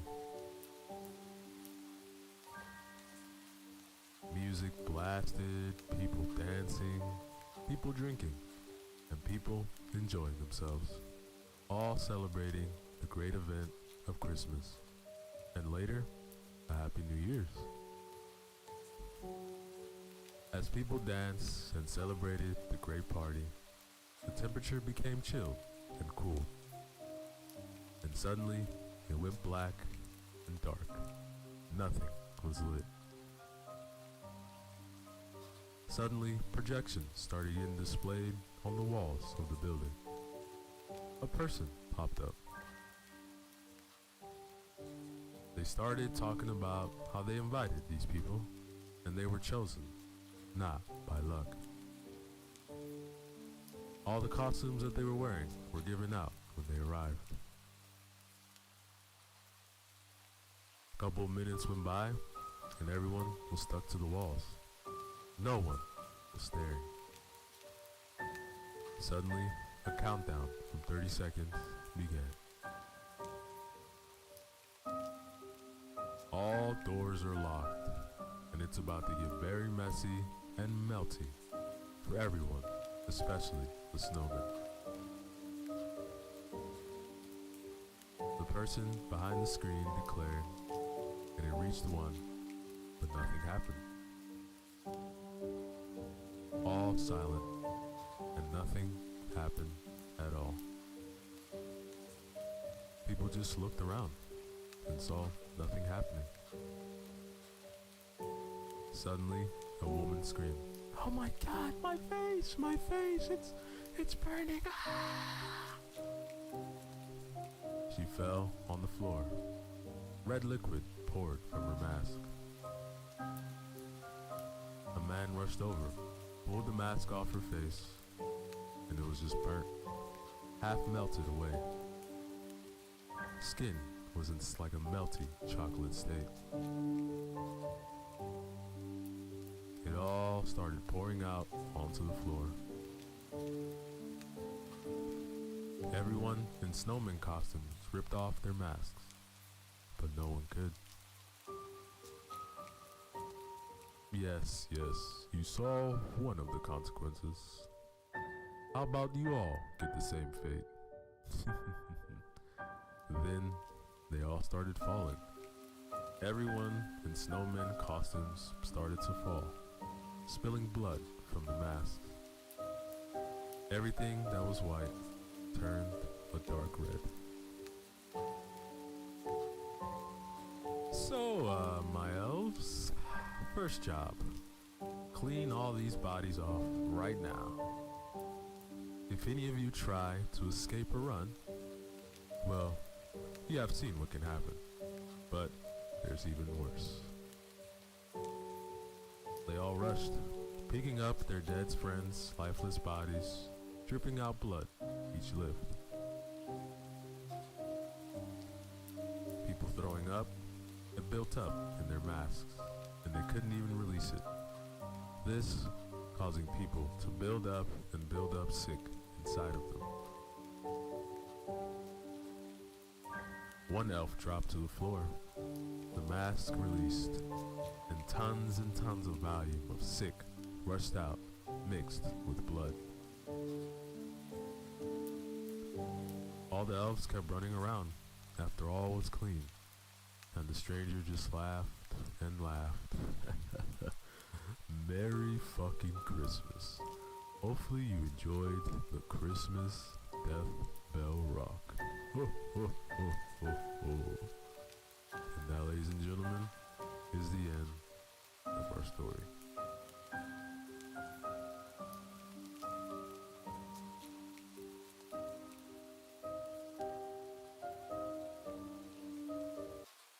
Yo, what is up everybody? Sarasco back again with another short horror Christmas story written by Ollie Morg 16. This one is titled Always Believe in the Man in Red. For this story, we'll be traveling to Bath, UK. Here is a family and a son that is called Noel, the only believer in his whole family tree. December 24th, 1998. With Noel, He was a true, dedicated believer in Christmas and Santa, the man in red. Compared to the rest of his family, they all hated the idea of Christmas and especially Santa. They disposed the whole idea in their house and really hated Noel for even liking Christmas the slightest bit. The special thing about Noel is that he got adopted at the age of 2 by the Smith family, as they didn't have a son, only 3 daughters. And they didn't want to take another chance at having 4 daughters. This leading to a very mixed relationship between Noel and the rest of the family. The Smith family weren't at all rich. Paying for 4 children was not an easy task. Noel always only asks for Christmas is for a peaceful and very lovely Christmas with his family. All Noel wants is to be loved fully and have a great and lovely relationship with the Smith family. Never cared for the latest phone nor the latest toys, only to be loved by a family. So, once again, Noel wishes and wishes for a loving family that I could be trapped with anything.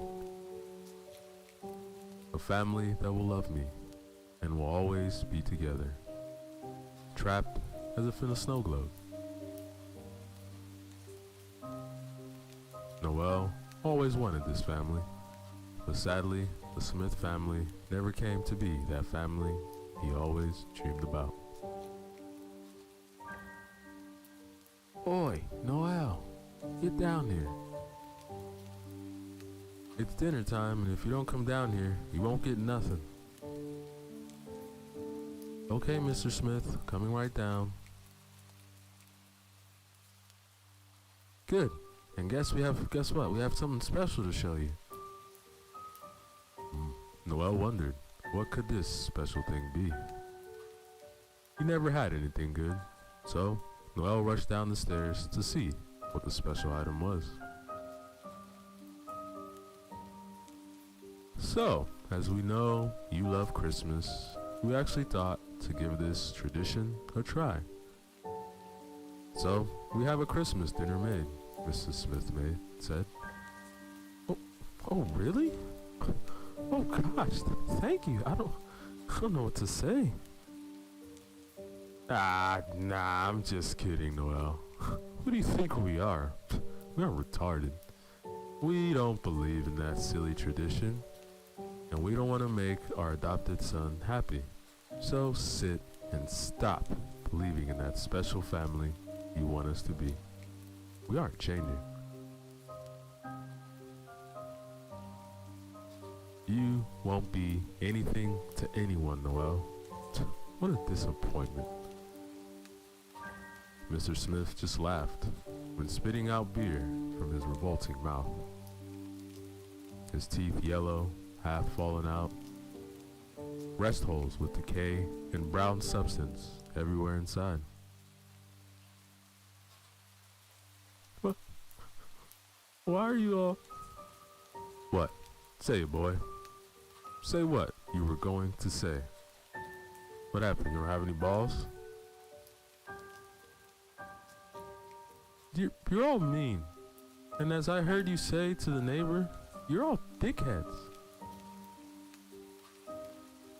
Mr. Smith stared right into Noel's eyes, looked at Mrs. Smith. She nodded her head. Mr. Smith stood up, unclipped his belt, and headed towards Noel. Come here now. If you run, it will be worse. However, Noel knew he could make it to the bathroom upstairs and lock himself away. So, he ran as fast as he could, and Mr. Smith charged after him. Noel was so close to the top, however slipped on the 3rd step to the top. He froze, turned, and saw Mr. Smith right behind him. Mr. Smith lifted his hand, battering Noel. Multiple hits, multiple pains rushed Noel's body. All while the other Smith family just listened to the beating Noel was taking. Hearing him scream, crying, and dying from the inside. Mr. Smith, heavy breathing, not stopping after 10 hits. Rage came rushing over him, and the last hit did Noel bad. Hit him right across the face, causing what feels like a sharp blade rip across his face. Tears rushed into the cuts, stinging.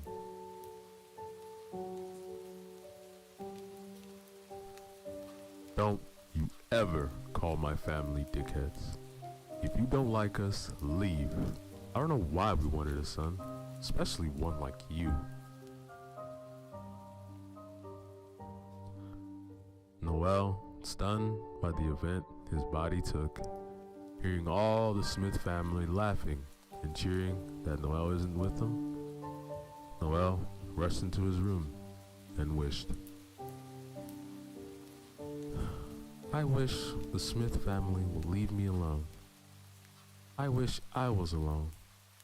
I want them to die. But, Santa, you aren't real, as anything I wish for doesn't come true. I don't believe. I don't believe, I don't believe, I don't believe. Far, far away. Noel's words rushed into his ears.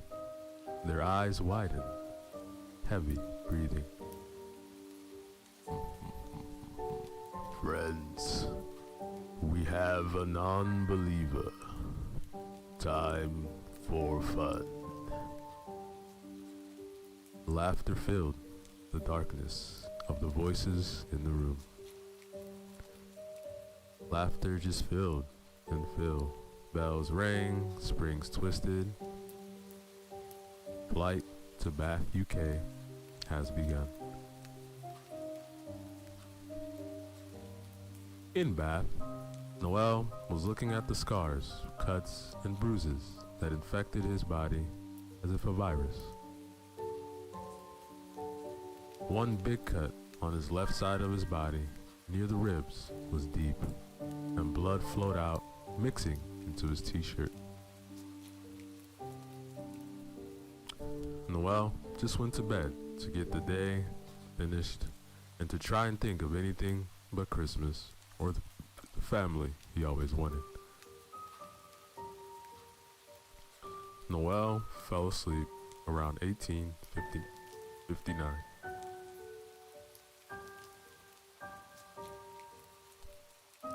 $11:32. Noel's eyes opened in milliseconds as his face pointed towards the ceiling from the loud bang. The noises continued above him. What the hell? There's no rooms above me. As the noise headed towards where his head is, it stopped. He realized that the house chimney was right next to his bed. He put his ear next to the wall. Suddenly, he could hear heavy breathing and the scraping of chains against the brick. Hello, Noel. I know you can hear me. Noel knew the Smith family always stayed up until midnight, so he decided to leave them. At least that's what he wished he could have done. However, Noel was very respectful and a caring person. He Even though the pain the Smith family had put him through, they are still people. So he ran down the stairs, rushed into the lounge where the Smith family are and the chimney is. Guys, there's something in the chimney, believe me, and I'm not coming in by the fire. Oh really, Noel? Another one of your stupid, spirited Christmas speeches? No, I'm serious, there really is. All the Smith family stood up and stared at him, all backs towards the fire.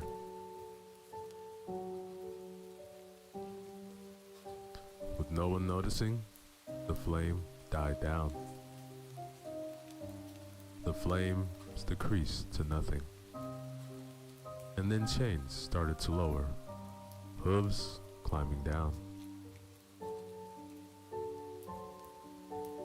Noel then looked past the family, eyes widened as if almost popping out. Look!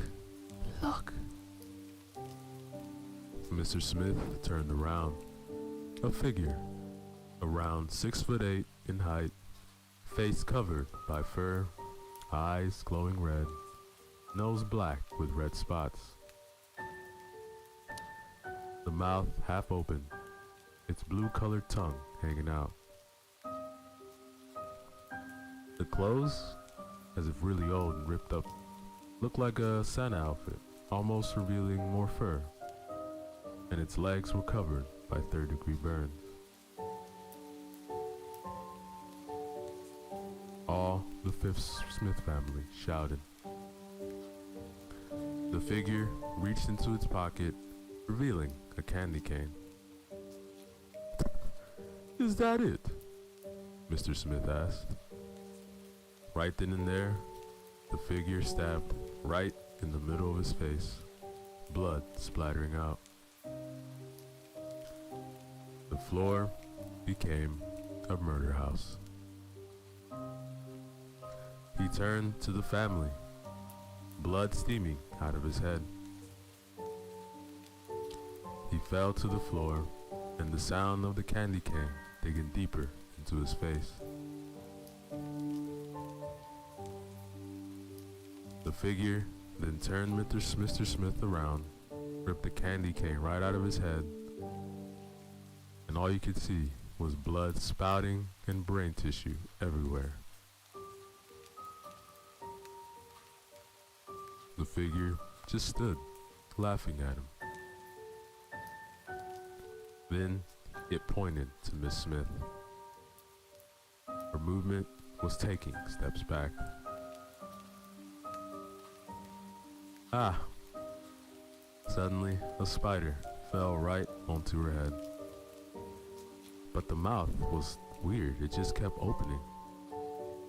But it bit right on her head, causing such a deafening scream, and Mrs. Smith tried to remove the spider from her head, but had no success at all. But as she did remove the spider from her head, her hair came right out of its roots, blood pouring out of her head, rolling down the sides of her face, her eyes crying blood. The spider eating away her hair, which revealed to have some skin attached to it. Miss Smith tried to touch the back of her head, and a massive cut out of her skin ripped off. She fell right into Mr. The rest of the family, all girls, were chased into the kitchen, surrounded by gingerbread men. Molly slipped and landed on her head, causing her to be knocked out. As for the other two, one was tied up, getting lifted into the oven, which was set to max temperature. Her skin began to melt, started bubbling and turning black. Eventually, her skin was ripped and torn by the heat, destroying the cells. The second sister, surrounded by gingerbread men, had her back against a wall. She then tried to jump over them, which she did make. However, she slipped when she landed and split her head on the side of the kitchen worktop, causing her head and spine bone to get completely twisted. Immediate death. Molly, though, had a much worse death. She woke up, tied up, lifted her head, and saw gingerbread on top of her. And these guys were like 20 inches. She could feel them touching her. A couple of them grabbed the shorts she was wearing and started to pull them to her knees, then headed towards her privates. Ripped her pants, started forcing their way up, causing splits, blood forming. Molly was screaming of pain. There were around 5 of them, all climbing into oblivion. Her face was trying to fight them back, but couldn't. All of them made it into her. Her chest started to pop up and down, screaming at the top of her lungs. They are!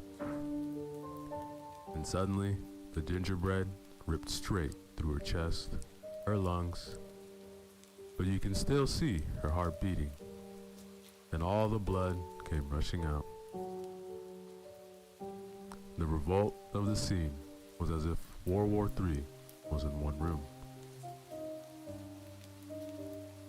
Then all 5 gingerbread men reappeared, covered in guts and blood, laughing in horrific ways.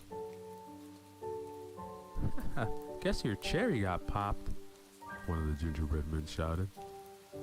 And then the house fell silent.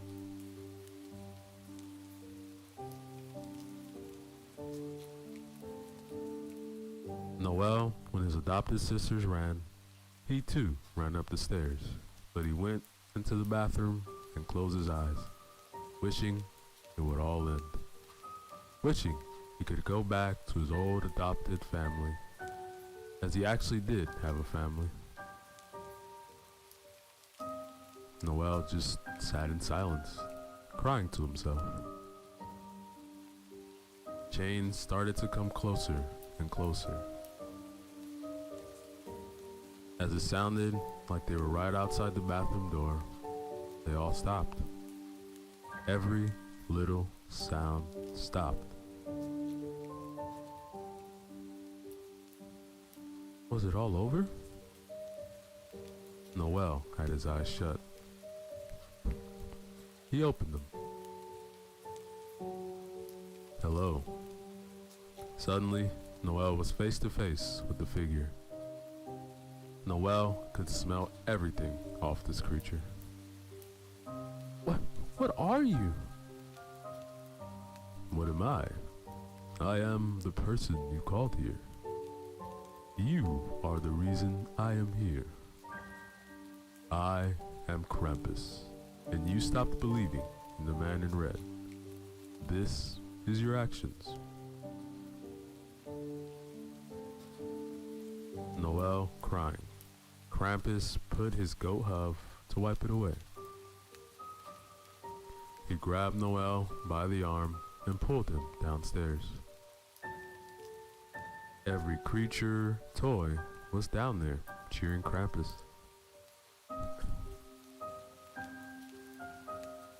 Krampus threw Noel in the chimney, waved goodbye, and walked to a table, lit a match, and the gingerbread had cooking oil, and poured it right over Noel. Krampus throwing the match, landing right on Noel's nap, Noel rushed out, running around, screaming for help. He tripped over Mr. Smith's body. Krampus lifted him up again and threw him on the chimney again. Noel then rushed up the chimney, launching into the sky. He saw his whole city. He started to rush straight towards the earth as he realized gravity was starting to grow. Noel then hit the ground. Whoa. Noel then woke up in a very nice bed and a clean room. He walked downstairs. A family, cheerful, all cheered Noel when he entered the room. Hey, we've been waiting for you to open your Christmas gifts. Here, open this one's first. As this is to claim to be the first one to be opened. Noel then stared at Mr. Smith. He was happy. So, Noel opened the gift. It was a bit of cloth, red and old. Noel turned the piece of cloth over, and it had a big K on it. His face dropped. Then he suddenly heard a tapping noise outside the house. Noel then rushed outside, and right there in front of him, Krampus was looking right at them. But he was massive compared to them, a giant. He lifted them up and put them right next to a piece of paper saying, Noel Smith, wish, loving family that I could be trapped in anything with. A family that will love me and will always be together, trapped as if in a snow globe. Noel saw and understood what has happened. He got his die-hard wish. He has everything he wished for. A perfect family trapped in a snow globe. Krampus lifted them up again, started tilting them forward. Noel hit the glass and saw a bin with multiple other snow globes. Here you go, Noel. Your wish has happened. And have a very Merry Christmas. And always, always believe in the man in red. The Smith snow globe fell straight into the pit of other abandoned snow globes. Krampus then waved and covered the pit to make it complete darkness.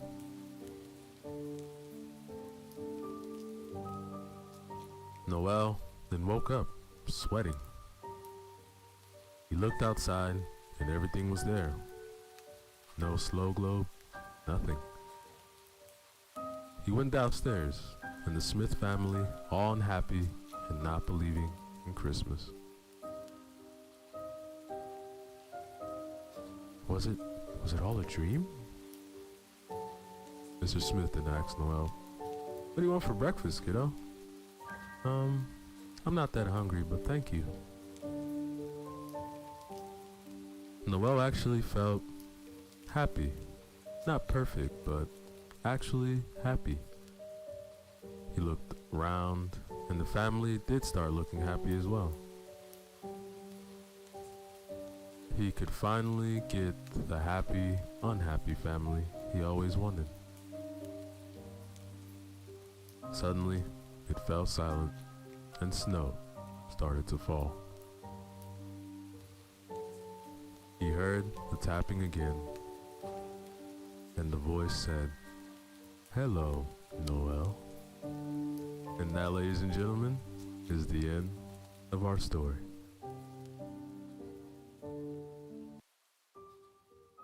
Yo, what is up, everybody? Ceresco back again. This time with some short Christmas horror stories for you guys, written by Ollie Morg 16. Remember to use the links in the description below. Show love to them, like, comment, and subscribe. Story 1, The Mall That Ended It All.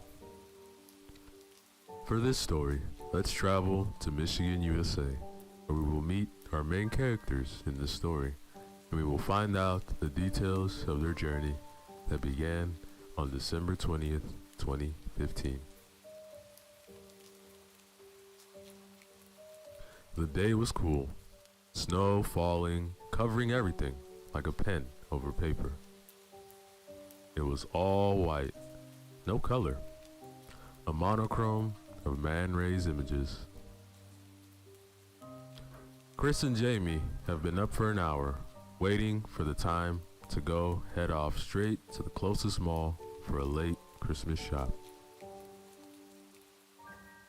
With Jamie, she loves Christmas, and every year when the year turns to December the 1st, the decorations and music all pop out and begin the countdown to the 25th of December. While Chris does like Christmas, but not as much or excited compared to Jamie, he loves Jamie's emotions and feelings about Christmas. He's beginning to love Christmas almost as much as her. The mall that they want to go to opens at 10 a.m. and it's called Briarwood Mall. As it is the best and the biggest they could shop at, plus it is the closest towards them. The time is 9:45. Hey, let's head off now, as we could be the first ones in the front line. Chris and Jamie headed off to the adventure to the mall. After many minutes, nearly hours in the mall, Jamie noticed a line leading to something.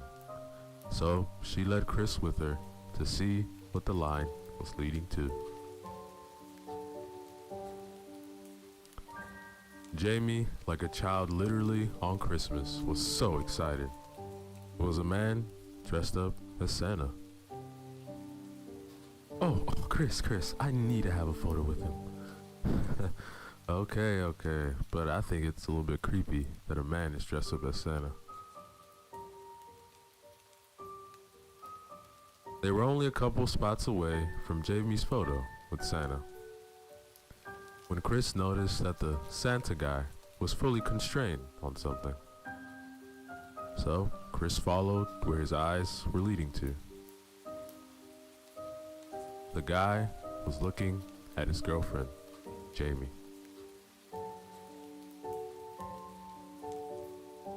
I knew because I moved places with her, and his eyes glided across his face as a cheetah hunting his prey.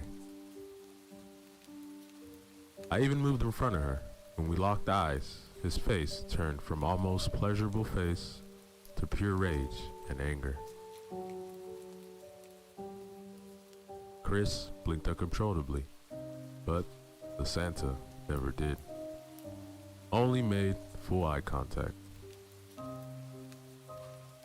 Hey, Chris, move out of the way. Santa's waiting for me, Jamie said, as Chris didn't notice that all that time the people in front had their turns already.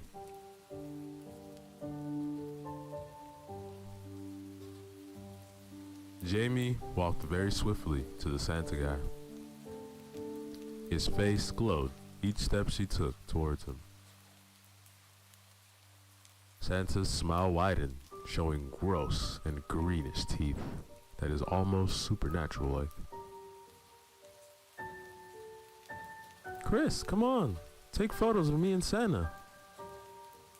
So, each photo, Jamie looked straight at the camera, posing so lovely and beautiful. But Santa noticed, and Chris noticed, that Santa was never looking at the camera, but only at her.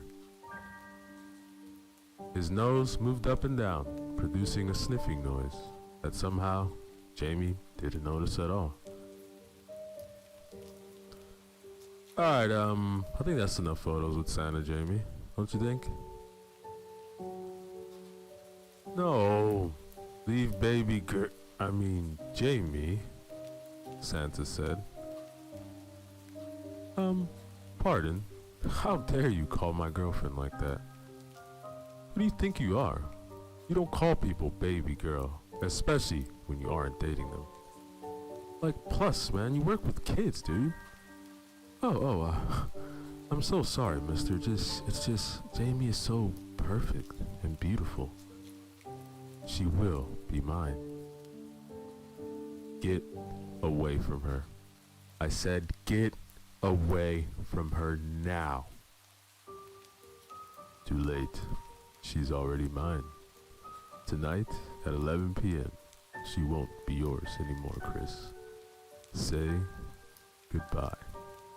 No, get away from her. Chris grabbed Jamie by her hand, pulled her away from Santa, and Jamie reacted saying, Chris, what the hell are you doing? You didn't take the last photo. What's wrong with you? Look, the Santa just told me everything about taking you away from me. What are you talking about? The Santa guy was just telling you that you were lucky to have me. And that's when you just stood looking at him, almost having a daydream. Chris was reviewing everything that just happened. By then, the next person was having photos with the Santa guy. But still, he was watching Jamie, not even the kid having the photo with him. See you later, you good girl. Alright, that's it. You better shut the fuck up right now before I hit that fake beard off your round head. Everyone in the radius of Chris and Jamie was staring at them. Shut up, Chris. You're embarrassing me. Chris and Jamie were silent all the way back home, with a beeping sound being in the background. Do you want to talk about the mall or not? No, I don't know what was happening to me back there.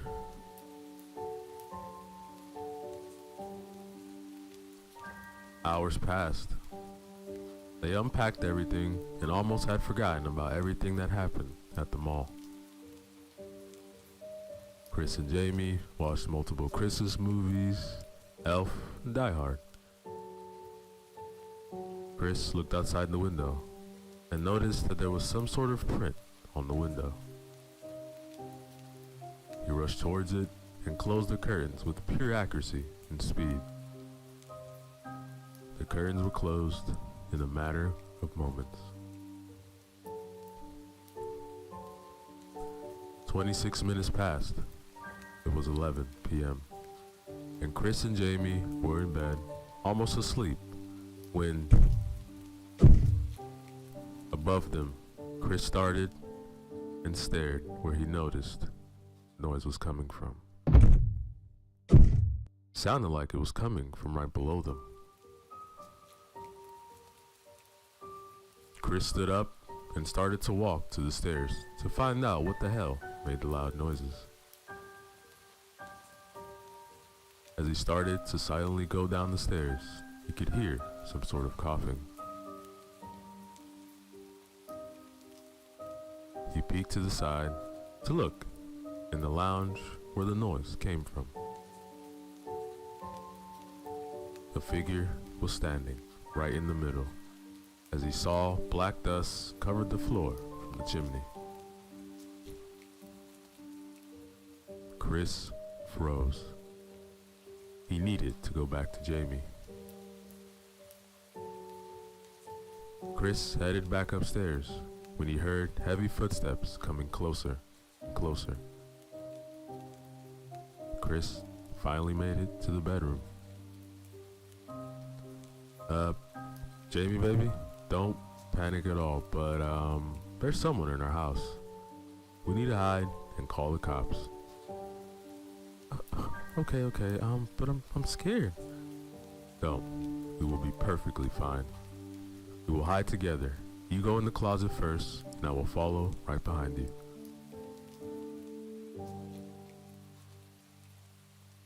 Jamie comfortable, and now she started to calm down with every breath. She turned to face the closet door where Chris was standing.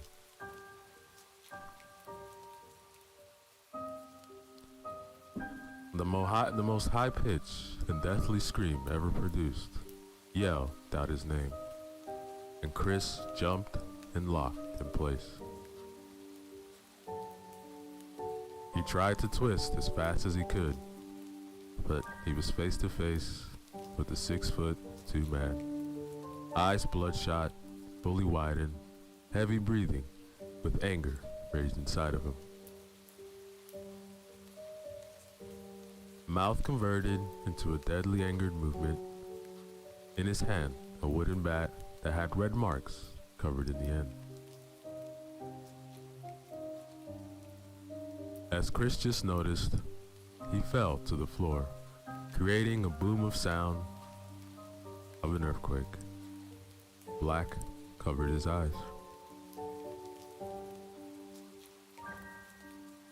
Chris woke up seconds later, eyes bobbing up and down. A killer pain on the right side of his head. As he lifted it, he felt wetness. As he put his hand where it was moist, he looked at his covered, bloodied hand. Blood rushed down as he raised his hand, his fingernails invisible by the dark, dripping blood liquid. Chris felt sick rushing up his throat, adding to his fully covered dark red hand. The blood and sick made an extra thick substance that was unbearable to stare or even smell. As the rioting of the sick and blood rushed to cover the wooden boards, "Chris, help! Please, help!" As Chris stood up, a sudden blood rush came over him, making nearly fall back into the pool of thick blood and sick. Eventually, Chris got his vision back and rushed downstairs. Nearly falling down the steps, every second he was wondering what is happening to Jamie. He made it to the lounge where the chimney is, and horror as the dim lights from outside were trying to go through the curtains. Help! Chris, fucking help! Turn a light on! Chris rushed and turned the light on. He stood staring at Jamie getting lifted up the chimney. Half her body is up the chimney, tar falling with every lift the man did. Jamie, blood all over her face, eyes full of tears, and bruises covering her skin.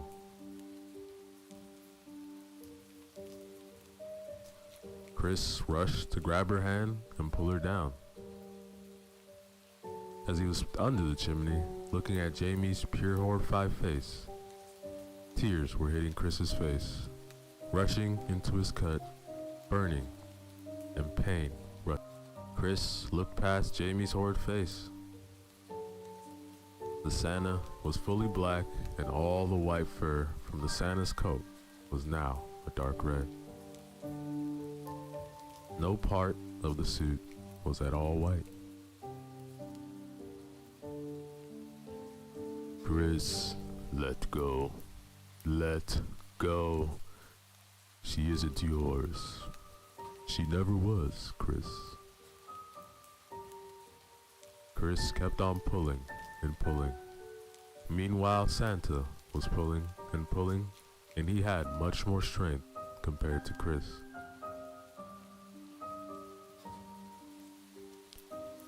Let go of me. My arm's going to get... And Chris felt that Jamie's arm seemed to get much weaker.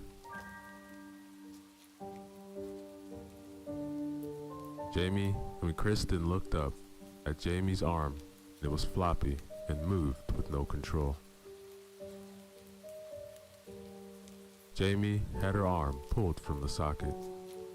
It was loose and had zero control. Then Chris began to become weak. There was nothing he could do. His arm gave up. He saw, he watched, he stared as Jamie's body was pulled at lightning speed and hitting each side of the walls of the chimney, making crushing sounds as the arm dangles.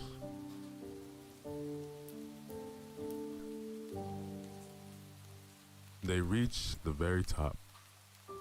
It was silent. Chris just kept staring straight up. All he could see was the Santa and his glowing red eyes looking straight down, and waved with the biggest grin spread across his face. Chris, go outside and say goodbye, Chris. Chris rushed to the door, went into the freezing snow atmosphere, and went as far as he was able to see to the top of the roof, where he was able to see the outlines of Jamie, the horrific Santa. Jamie forced to couple hands with him. He said, "So, Chris, this is it. Your last time to be able to see my girl ever again. And never again. Will you make me not see these eyes never again? Will you stand in my way? I will be able to keep these eyes with me. The good girl is always with me." Chris saw the Santa reach into his pocket. A knife emerged from within his pocket. "These eyes will be mine, so will she. Do you hear me, Chris?" As the Santa finished that sentence, with full force, shoved the knife into Jamie's left eye. Blood spilled out, spitting in the shadows. Jamie just fell on the floor screaming, but the Santa just saying, "Stand up. Let me carve your beautiful eyes." The Santa forced Jamie back up, holding her face up. But nothing happened. Once again, it fell silent. Chris, as I will say to everyone, have a very Merry Christmas and a very Happy New Year, and all a good night. By his final words, Chris stared, and they disappeared in a matter of moments. No fall, nothing. Gone into oblivion.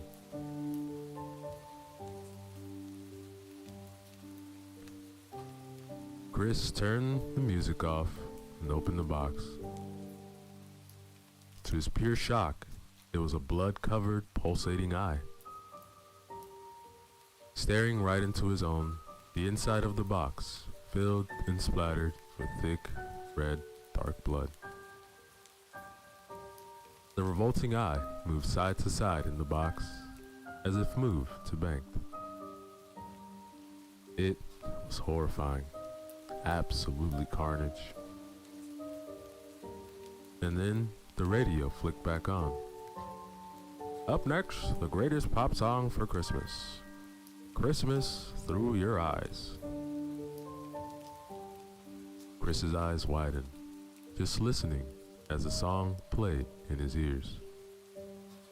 Wind tickled his neck. Chris, thank you. She is such a good girl. And that, ladies and gentlemen, is the end of our story.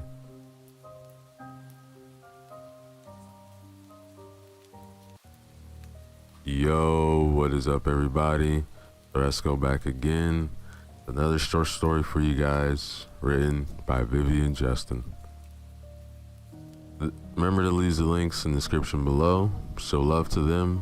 Like, comment, and subscribe. Story 6, Sky. The city of Monroe woke up to a stormy morning. Rain pounded the windows from all directions. Trees were bent and the thinner branches were broken. Power was also out in many places. A storm of this magnitude had not been seen in years. Jamie and his family took shelter in the basement living room. The two young children were very scared. Jamie was most worried about the windows and the surrounding trees.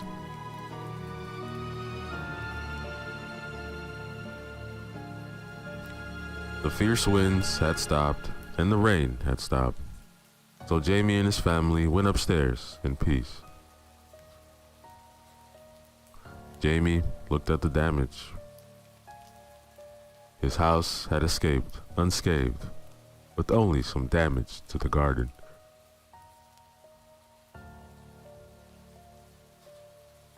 Jamie stood on the porch. He was amazed at the sky. It was a blood red. Passers-by watched in horror as the raindrops, now red, fell on the road. Everyone immediately looked at his body, dripping red rain. The sky was getting gloomier.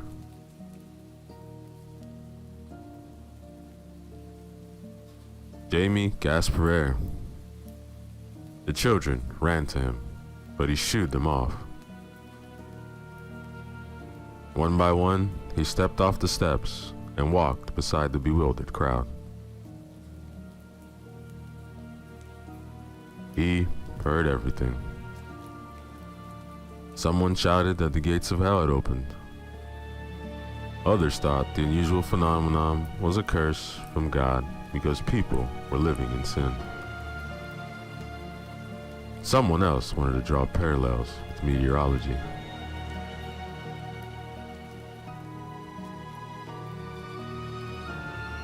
The man looked at the blood-colored rain that had gathered in the palm of his hand and was slowly overflowing.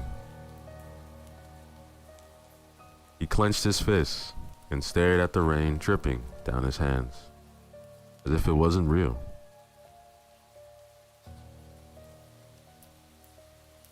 A golden crack, about 1.5 meters across, appeared in the sky. Everyone watched with open mouths. Some people ran away, trying to escape the kill, while others had their feet rooted to the ground.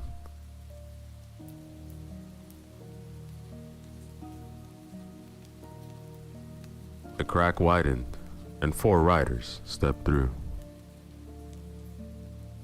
The horsemen were covered in a black shroud. Their horses were skeleton. They descended to the ground, and from there, the men fled in a frenzy. One of the horsemen drew a long, sharp sword from under his cloak and made a very eerie sound. He struck the sword against the road, which immediately split in two. Several men fell in. The horsemen pointed their fingers at one man, and they immediately lit up.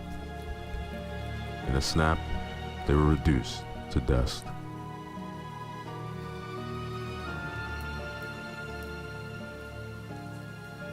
Jamie rushed into the house and with 2 children in his arms, hurried down the cellar. they locked themselves in as he worked to calm the little ones. One of the men in black stood in front of the mayor. He cut him in half with a swing of his sword. Another set the houses on fires. Next thing you know, the streets were empty. The vast majority were already dead. Others were hiding. Then the rider raised his hand to the sky, clapped his hands. Next thing you know, all who were hiding were seized by the invisible force that led them straight to the horsemen.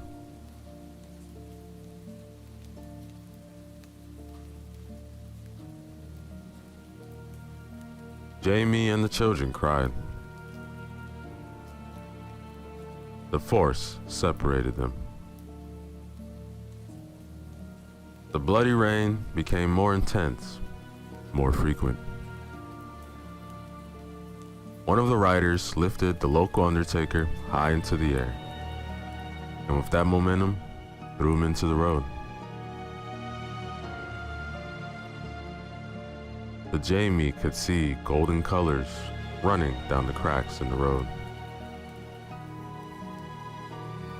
An earthquake followed, and the Jamies were held in the air by a force almost demonic.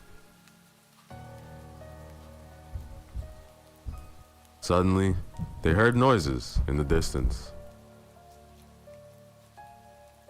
Most of the survivors looked in that direction. Many people appeared, but they were no longer human. Their eyes were completely black, and blood was gushing from their tear ducts.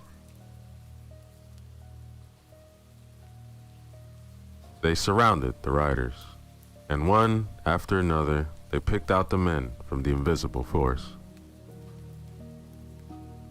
Jamie looked worriedly at his children. He looked down and saw below him 2 black-eyed men tearing his neighbor to pieces.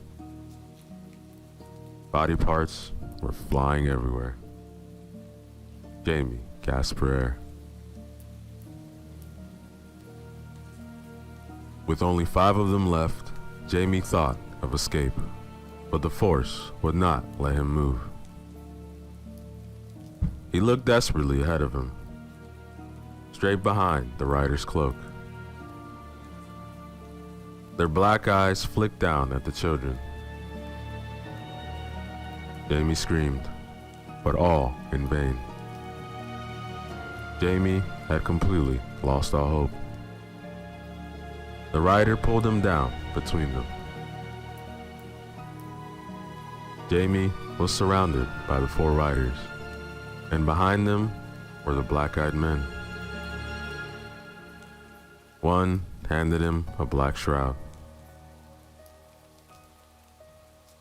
After a few seconds of hesitation, Jamie took it. He adjusted it to himself, and everything he knew about the world, everyone he knew, vanished into thin air, and an unfamiliar feeling came over him. The riders were now 5, and through the crack, they left with Jamie. And that, ladies and gentlemen, is the end of our story. Yo, what is up, everybody? So let's go back again with another short horror story written by Vivian Justin.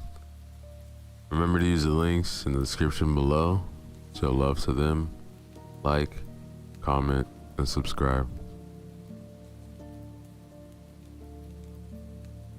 Sand.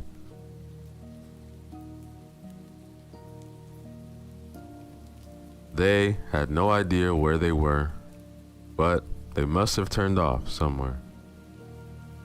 The map was useless here, as there were so many side roads that were not marked. Gordon, as the now slowly retiring archaeologist, was the guide. 6 university students had volunteered to accompany him on this research in the hope for a better grade. They were cold to what Gordon was explaining, just blindly following the man, who also didn't know where they were going at the moment. The catacombs of the abandoned church were chilling. Sometimes they walked in narrow places, sometimes in water, and sometimes they seemed to be going uphill.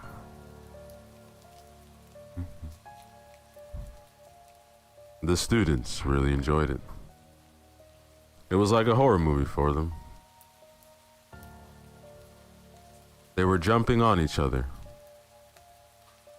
Gordon was less happy about it. He was terribly worried.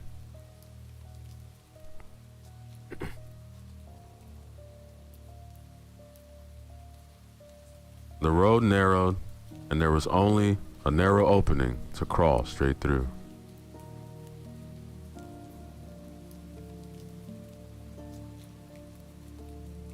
One by one, Gordon and the students crept through the passage. But Barry, the slightly stocky student, was stuck. Panic overwhelmed him. He screamed at the top of his lungs as the passage scrambled. Gordon urged him to calm down, but Barry didn't hear him. The stones shifted, began to crumble. Barry panicked even more. Gordon did everything he could to help him. Barry gave a scream, then something grabbed his leg and pulled him back before the big boulder could hit. Gordon shouted Barry's name, but got no reply. The rock was the only thing that could get between them, and the man immediately looked for another passage to get back to Barry, unsuccessfully. All right, look, let's just keep moving, and as soon as we get out, we'll send someone for Barry. The team reluctantly moved on. Everyone wondered who could have rescued him. Gordon left the back roads and just kept going straight on. Then suddenly he stopped at the top of a rise. There was a desperation ahead, full of sand. He climbed down and started walking. He waved to the students, and one by one, they cautiously climbed down. They were almost halfway down when Gordon stopped and looked at the depression. He reached for the map and pointed in one direction. Then Kate burst in a huge shout. Something had cut her ankle.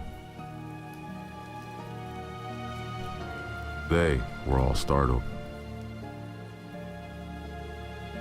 Gordon crawled as far as he could across the sand to her. Suddenly, 2 horns emerged from the sand, followed shortly after by a body. Everyone watched in amazement. On its head were 2 sharp horns, one of which was decorated with Barry's body. His face was like a skull of a hippopotamus. It had a slender yet strong body with long claws on 3 of its fingers. The creature, almost 10 feet tall, began to roar.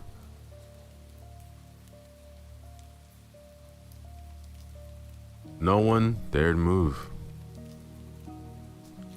Gordon gasped for breath. He didn't know what to do. They could barely move in the sand.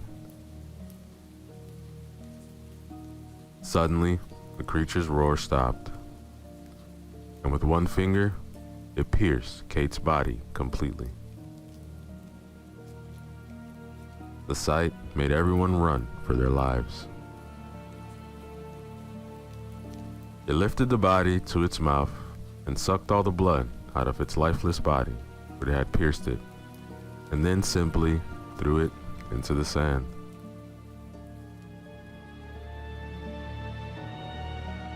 Gordon watched for a few seconds as the students tried to make their way down the passage.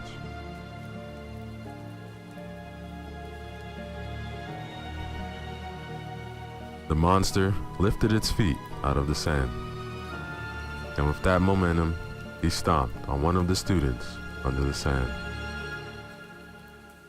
He lifted it up between its fingers and, finding it still alive, threw it hard against the wall. The wall shook and debris fell into the sand. By the time Gordon realized that only 3 of his students were still alive, the monster had picked Mike up again and bared his sharp teeth, mauled him to pieces. What a massacre, Gordon thought to himself. Honestly, he saw no chance of survival, but he relaxed a little when he saw that 2 students were already close to the corridor. He took his chance and worked to distract them. He was shouting and shouting, but the monster was still munching on Mike's body. Gordon climbed to the front of one of the passageways, trying to get his attention.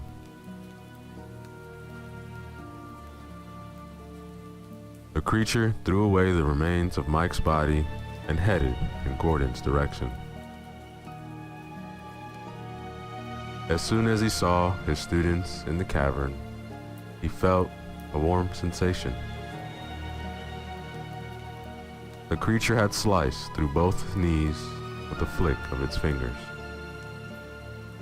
The man screamed and immediately fell.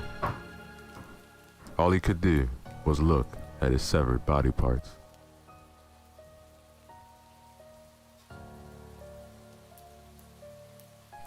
After a few tears, the 2 students started walking straight. One stopped and took a deep breath. The only thing that would help them right now was Gordon and the map. Gordon was almost bleeding to death. He fumbled in his pocket. He wanted to smoke one last cigarette. With the cigarette, he pulled the map from his pocket. He looked at it with widened eyes. Then he saw the 2 boys. The creature suddenly emerged from the sand and grabbed both students. Gordon lit his cigarette.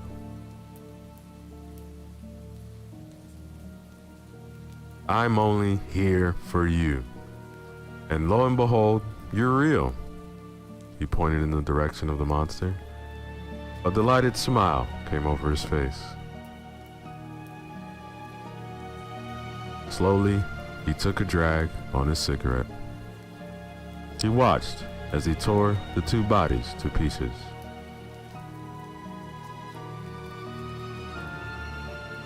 That's the best cigarette I've had, other than after sex. The creature lowered its head and struck Gordon's body up next to Barry. He wiped Gordon's blood with his finger and threw his shanks into the sand. Finally, he too sank into the sand until his horns were completely covered. And see, it was real. That, ladies and gentlemen, is the end of our story. Yo, what is up, everybody? Let's go back again.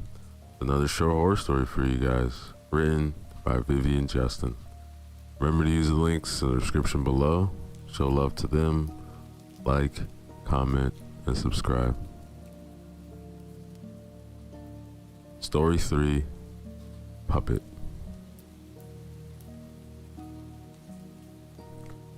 Joanne had a reputation as a successful young singer. She launched one album after another, one concert after another. She had all the tools to become a world-famous artist.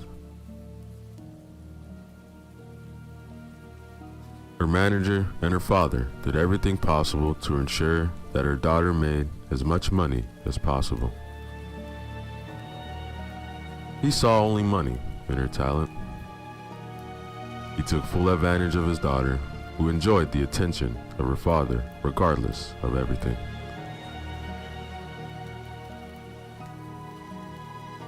The crew went to Boston for a big concert. So far, over 80,000 people had bought tickets. Joanne was very nervous, but also very happy. She had never had such a large audience.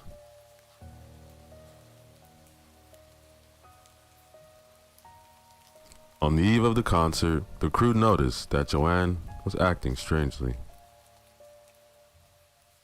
Her speech was slurred, her movements were unsteady. They simply didn't know whether her behavior was caused by the stress of the concert or by something else.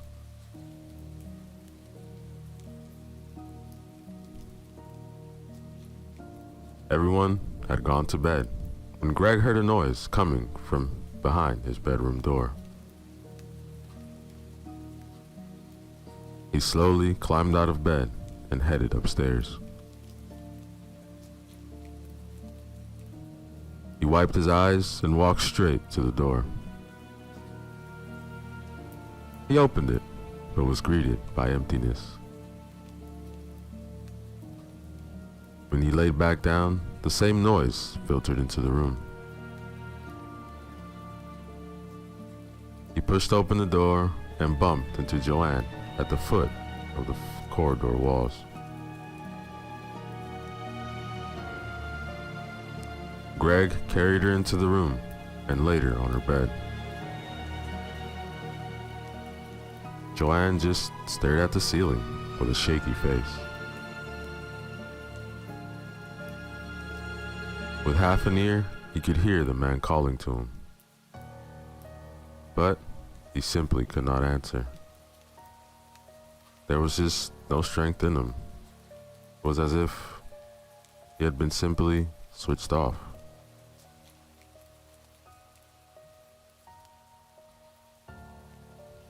The next day, nothing of Joanne's behavior of the previous day was noticeable. Although the whole room was filled with the sound of her father's exasperation, who was talking about a software glitch on his phone, everyone was listening to him. As the time approached, Joanne became more and more nervous. She was afraid that the concert would not go as planned. Somehow, she felt that her limbs were not moving as she would have liked, and her speech changed from one moment to the next.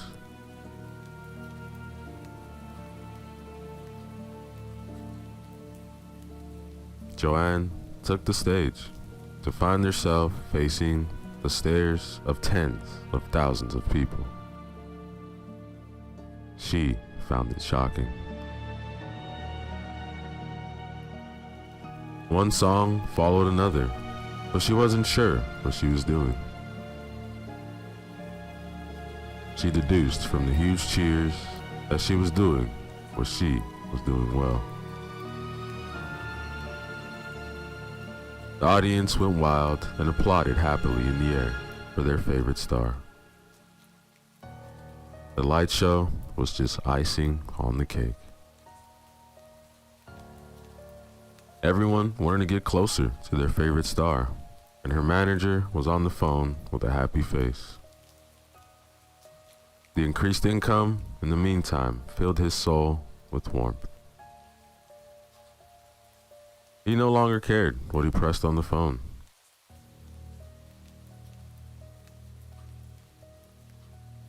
Joanne suddenly stumbled, but corrected the slip without attracting attention. She was losing more and more control over her own body. Suddenly, a strange feeling came over her.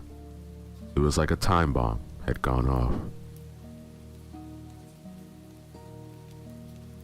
The manager jumped into his car and left the venue before the concert was over, watching the action from a distance of about 2 kilometers.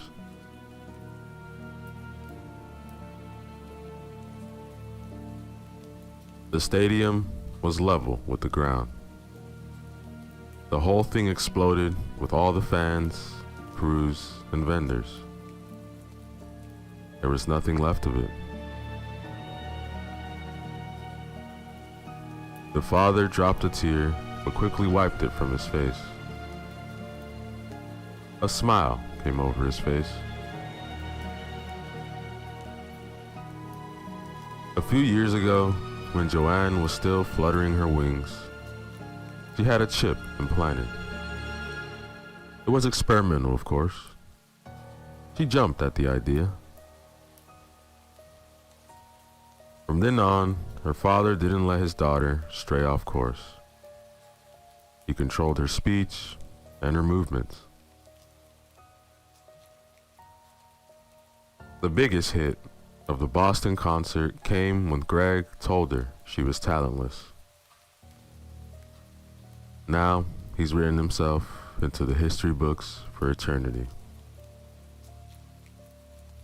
Now, the name of my talentless self will live on forever. He drove to the police building with a smile. He gave himself up without hesitation. He wanted his name and face to be everywhere. His plan has succeeded.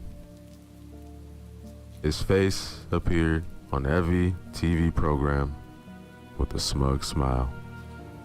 That, ladies and gentlemen, is the end of our story.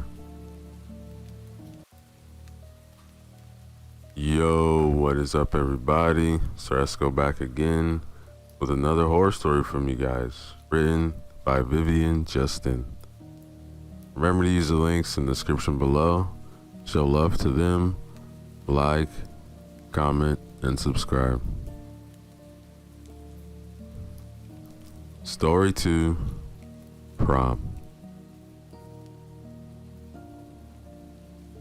The city's rich and famous are preparing for a dazzling prom. It was held in August every year. About 17 couples from the rich and 10 from the poorer classes attended. From their wardrobes, they took out their most elegant attire. The rest of the town always watched enviously as the well-dressed couples paraded through the streets. The poorer of the 10 couples were transported by limousine to the ball. Every single guest was eagerly awaiting the event. The rich guests were always a constant. The poor changed from year to year. As soon as all the guests arrived, the doors of the building were closed and they were led into a huge hall. In addition to the hall, there were 4 living rooms, a kitchen, 3 bathrooms, a large cellar, and a living room. Long stairs led up from the hall to the bedrooms. The round tables were joined by 4 chairs. They sat around it, and as soon as the last guest was seated, a horde of waiters appeared with plates in their hands. The four-course feast was eye-catching in appearance, but it was a taste that took the cake. At the end of the meal, the waiters collected the plates. Soft music played in the background and the lights dimmed. At the top of the stairs was a very handsome man in a mask, holding a microphone.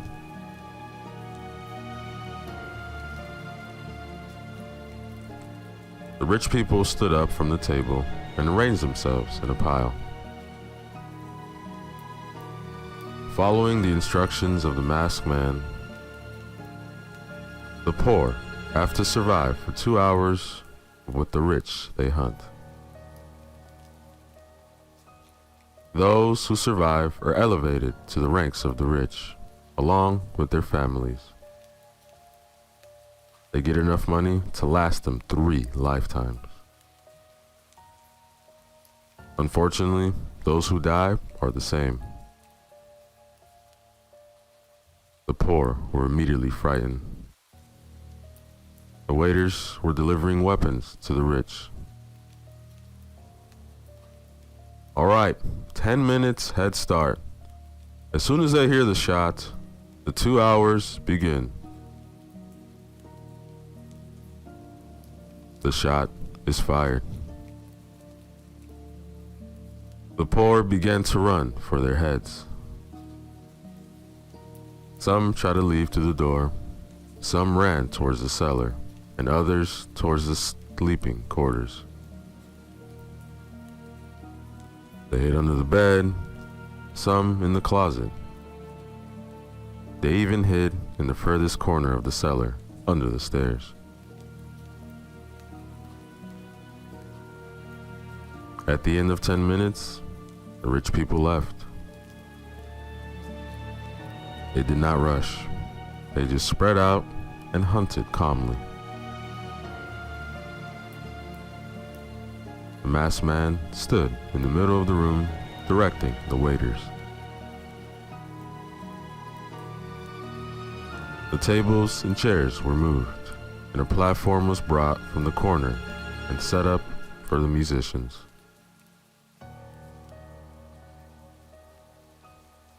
They brought the instruments, which consisted of a guitar, a synthesizer, and a violin.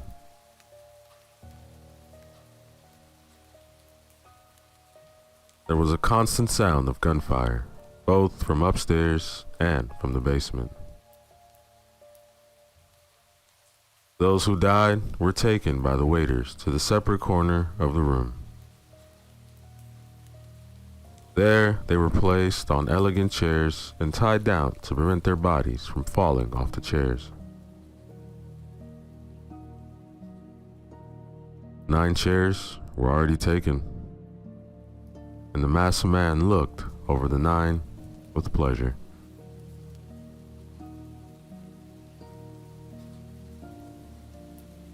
Over again, people were brought down from the floor. There were fewer and fewer, and the 2 hours passed slowly. Only 53 minutes had passed, but they were already sitting in 14 chairs. The masked man was less than happy about this, mostly because he expected much more entertainment.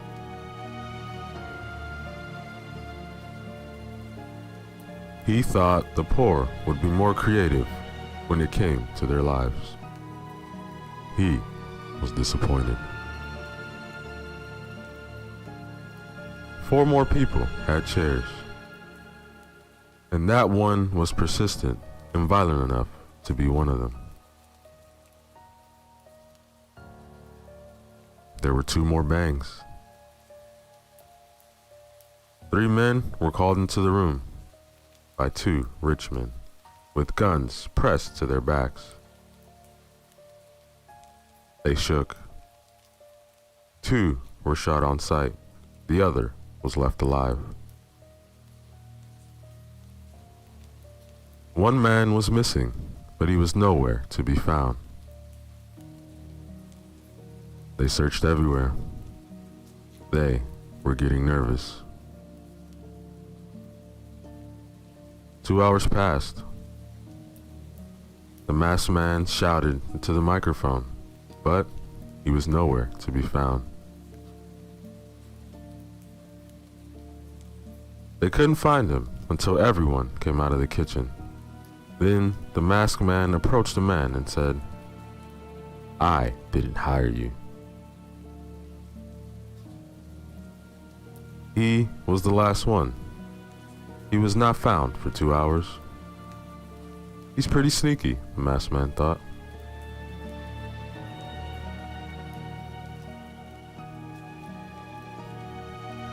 The winner was then placed in the middle of the stage. They led away the poor man who was still alive, and a gun was placed in the winner's hand. He shot him without hesitation.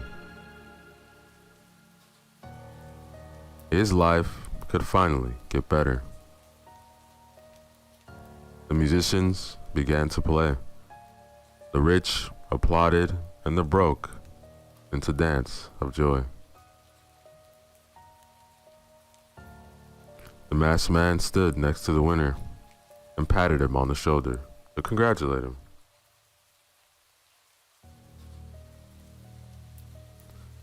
"That's the worst movie I've ever seen," said one of the young people in the cinema. "Yeah, it was totally boring. Let's go."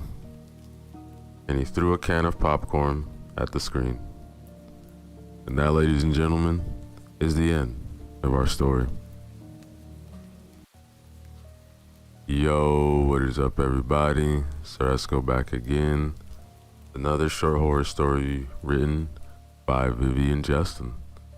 Remember to use the links in the description below. Show love to them. Like, comment, and subscribe.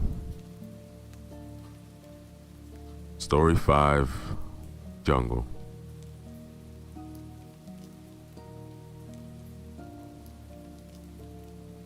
James and Morgan were heading deep into the jungle.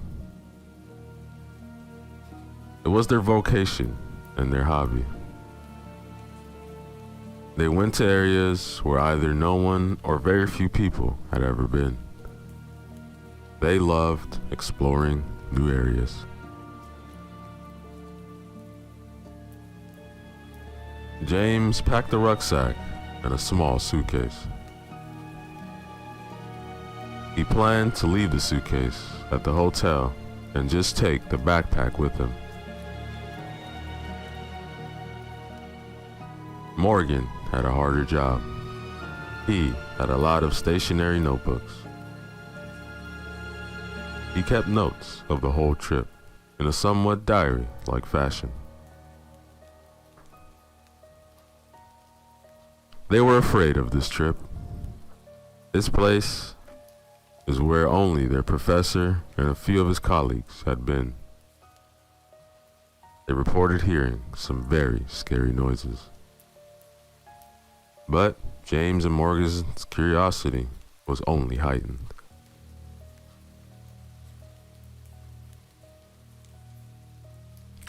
They boarded the plane with shaky legs from excitement. The plane took off. He fell asleep immediately while Morgan went over the planned route again and again. She calculated that if all went well, they could leave for home a day after tomorrow morning. Their plane would land at 3 this afternoon. They'd check into the hotel and be on their way that evening. Tomorrow night, they'll sleep in the hotel.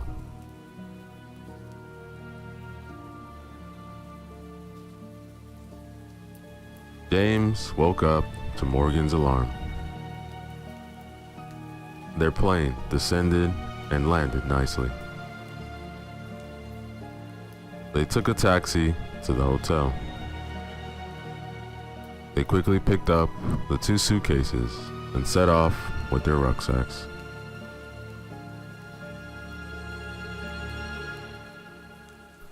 Morgan led the way, James close behind. They made their way into the jungle, avoiding the many warning signs. James was no longer a bit worried, but she was. As they moved further and further in, James could no longer see a path behind them. Another problem was that he felt as if 1,000 eyes were watching him all the time.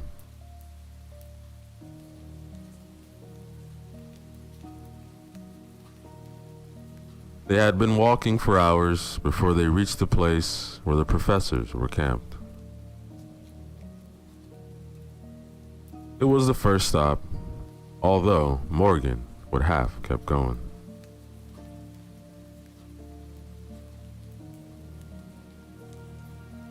Night had fallen, and James was roasting on a spit over the fire, while Morgan looked around a bit. He had that strange feeling, again, that he was being watched. But no one was there. He heard voices in the trees. He called to Morgan, but got no answer. It made him even more desperate. He heard the scary sounds more and more, the branches cracking.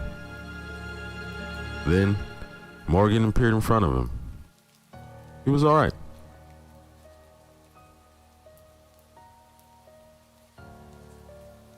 They were sleeping peacefully in the tent when James suddenly woke up. He heard another noise, and it was as if someone or something was crawling around the tent. He cautiously crawled out from beside Morgan as if he had been in water, but ignoring him, he jumped out of the tent. He saw tracks. It was like 100 branches snapping in the woods at once. His rapid breathing and bulging eyes were visible signs of fear from deep within.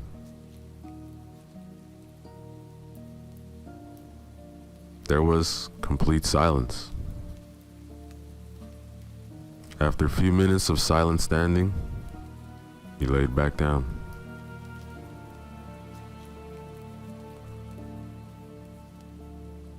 In the morning, he woke up to find Morgan gone.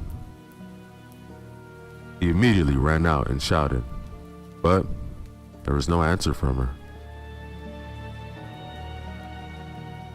James walked a few meters into the jungle from all directions, but Morgan was nowhere to be found.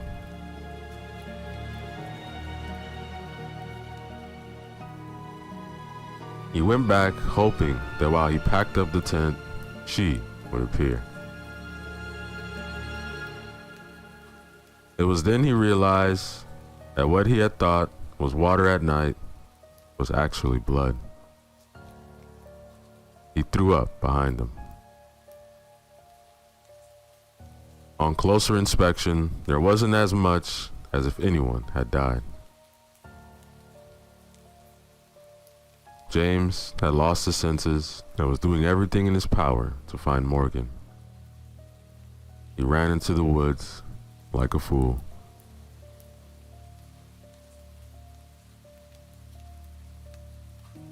Early afternoon. James shouted in vain. No one answered. He was completely lost in the jungle. He leaned against a tree and cried. After a while, he pulled himself together and started shouting Morgan's name again.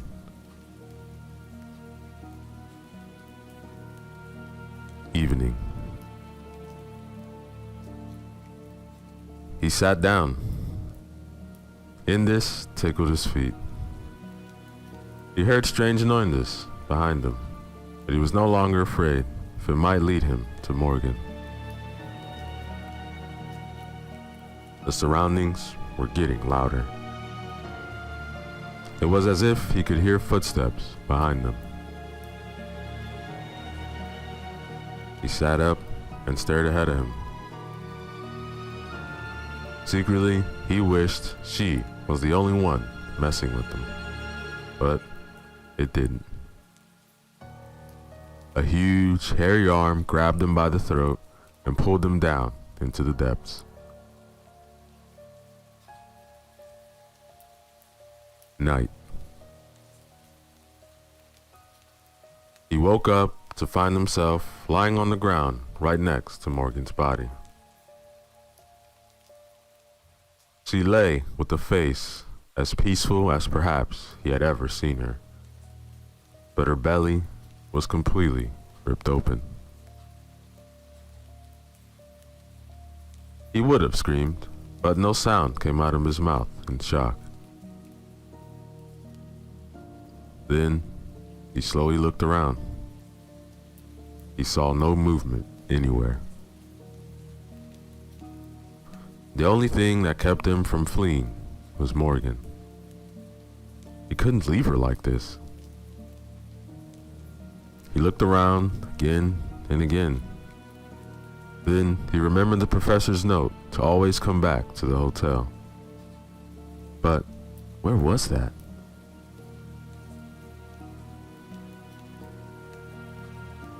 James struggled to his feet. He looked behind him, and that's when he saw the horror. An ape-like creature with a huge body and arms. When it bared its teeth, the word razor sharp came to James' mind first. Its eyes were red, and it roared and charged at James.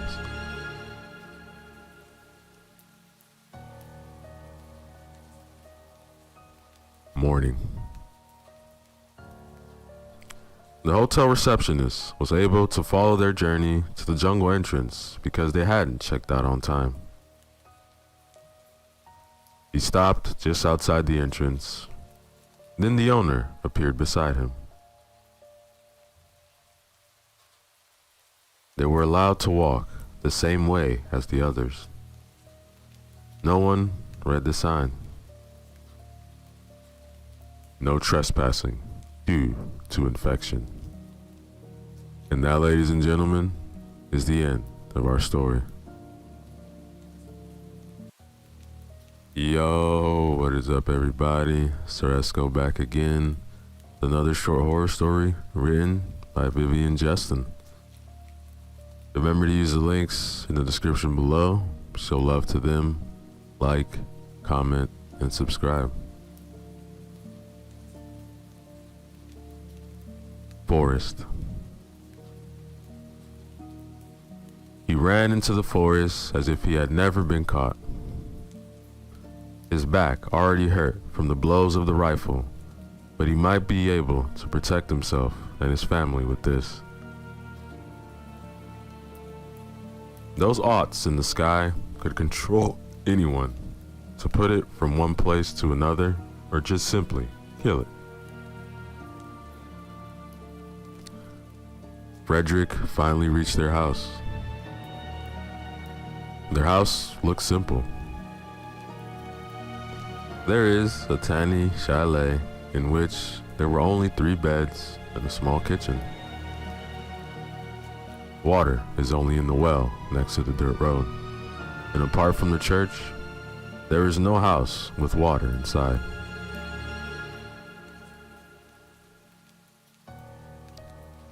As soon as Frederick saw that the danger outside had passed, he went out into the field to see the possible destruction. And as always, his next journey led to the church. There the priest informed him that 2 more residents of the village had died. One of them was killed by aught from the sky, and the other somehow flew 6 meters.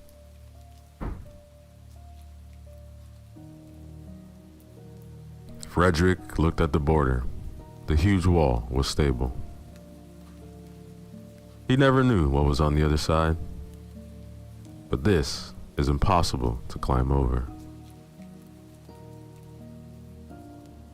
He turned and immediately saw his neighbor's head being torn off by Ott.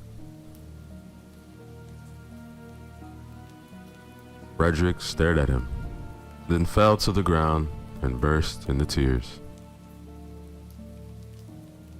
His pain was intense.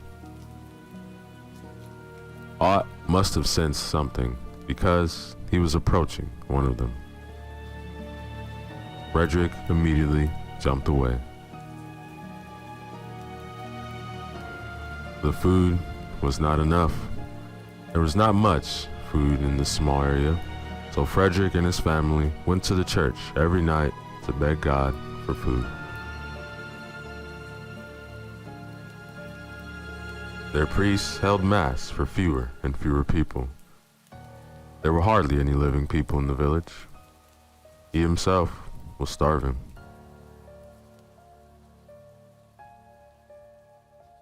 Frederick decided it was time to head to the wall and the other end of the village.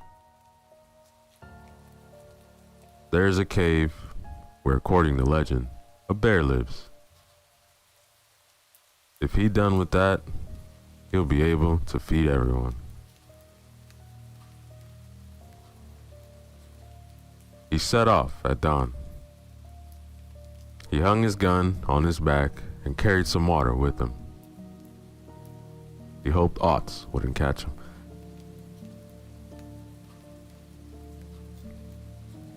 He left the house, looked around, and ran into the forest. He also hunted small animals and birds on top of the trees, but he found none. He looked through all layers, under all rocks, but they did not lead to any result.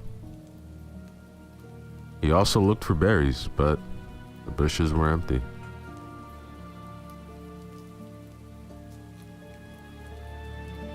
He stopped at the hunting lodge. There he was talking to the old hunter, and suddenly Ott lifted the old man's house from the ground. They barely managed to escape. The hunter cried because he lost everything. Frederick was afraid to leave the old man, so from here the two of them continued on their way to the bear.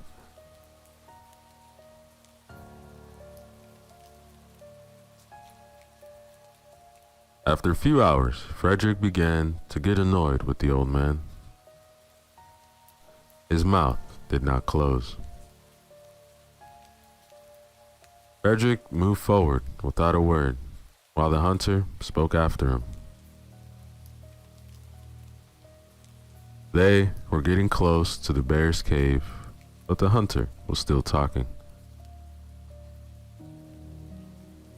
Frederick beckoned him to be quiet, but the hunter ignored him. So the man figured out he would lure the bear out with the help of the hunter. He outlined his plan to the hunter, who just kept his mouth shut but went in. And he was already hungry.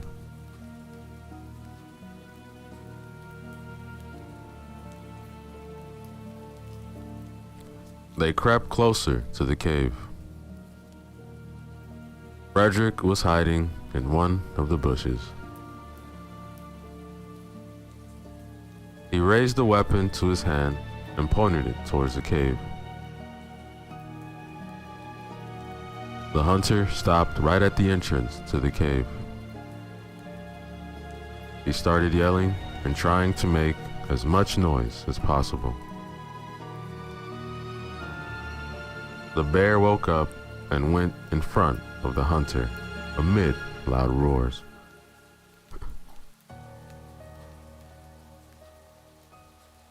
The hunter stood frightened. He waited for Frederick to do something. The bear's hand swung, and the claws wounded the hunter. Then he tried to run away. Frederick just watched the events. The two aughts descended from the sky and pressed the bear up into the sky. Frederick and Hunter looked at each other. Their last source of food is also dead. So, this is my mock-up of an old village. And the class applauded together with the teacher. And that, ladies and gentlemen, is the end of our story. Yo, what is up, everybody? So let's go back again with another collection of horror stories for you guys. These will be written by an author named Vivian Justin. So remember these links in the description below. Show love to them. Like, comment, and subscribe. Story 1, Belial. I just stood in front of the mirror. I looked at the tiniest flaws in my naked body. What would happen to me? I asked myself. What will happen now if he catches me? I grabbed a towel and walked out the bathroom straight onto the balcony. I looked down at the city and thought I saw him on the other side.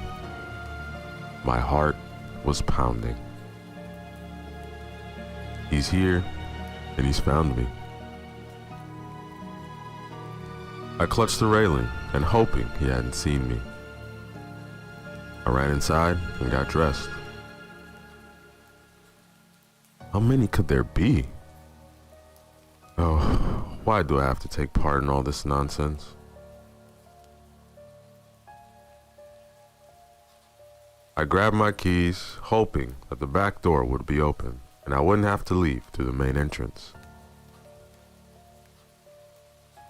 I ran down 2 floors, relieved when the door opened.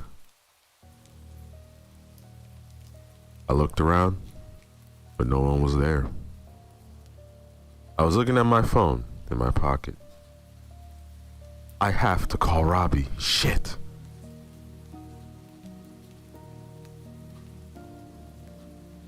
I heard a noise behind me.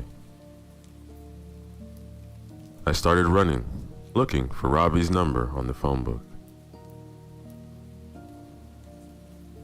My car was parked 2 blocks away, just in case. I drove about a mile before I spotted Robbie at one of the exits. What was left of him, anyway. I jumped out the car and helped him up. Part of his face was covered in blood.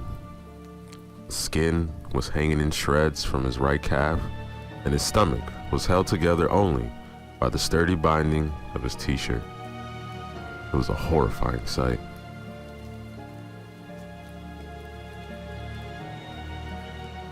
I put him in the back seat. Robbie, what happened? I was gonna call you.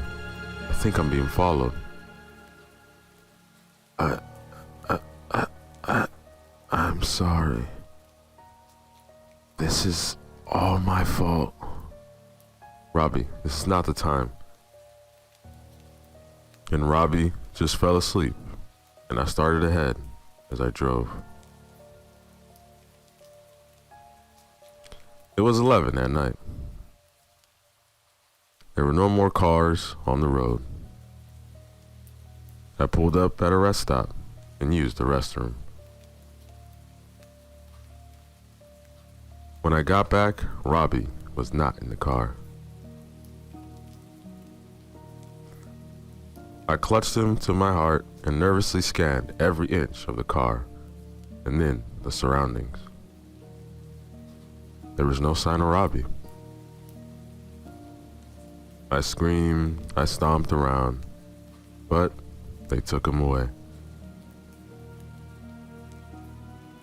I fell to the ground, and while I cried my heart out, my fists were pounding a small patch of gravel road. Then, when no more sound came out of my throat, I looked at my bloody hands.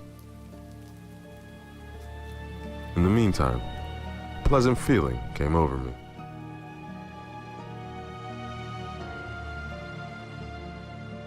I stood up, tapped every bone in my body, and went in search of Robbie. The woods were dark, bleak, and damp. I treaded cautiously forward, heedless of the thick crackling of tree branches in the background. Honestly, I just wanted to find Robbie and get him to the hospital as soon as possible. Strange though, because I could see shadows slipping through the trees.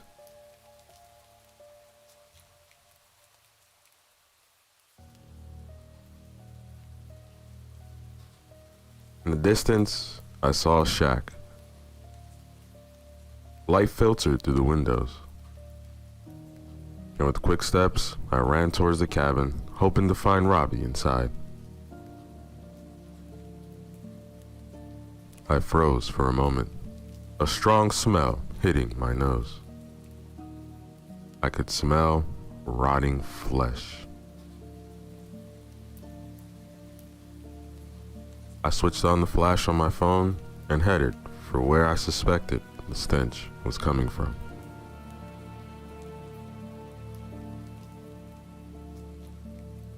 I smelled it more and more strongly.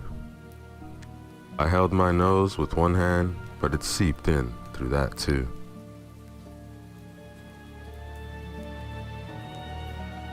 I stood at the base of a tree and held my hair and vomited. My body couldn't stand the smell anymore. I straightened up and walked on with my phone in my hand. Even the buzzing of flies was foreboding. I approached.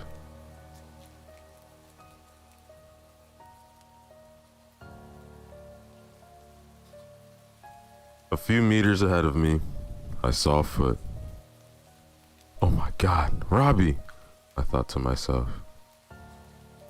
He's running headlong, but it wasn't Robbie.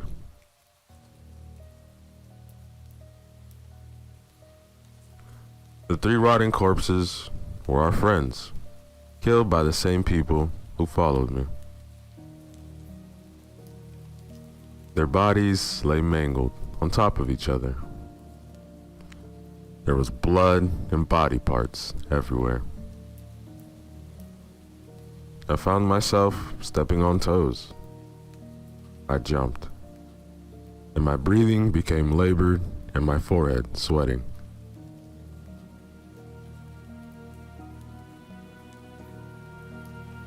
Then I saw perhaps the most horrifying sight of my life. The throat of one of the corpses was slashed open, maggots crawling out of it. I shuddered. First, I'll get Robbie to the hospital, then I'll go straight to the police.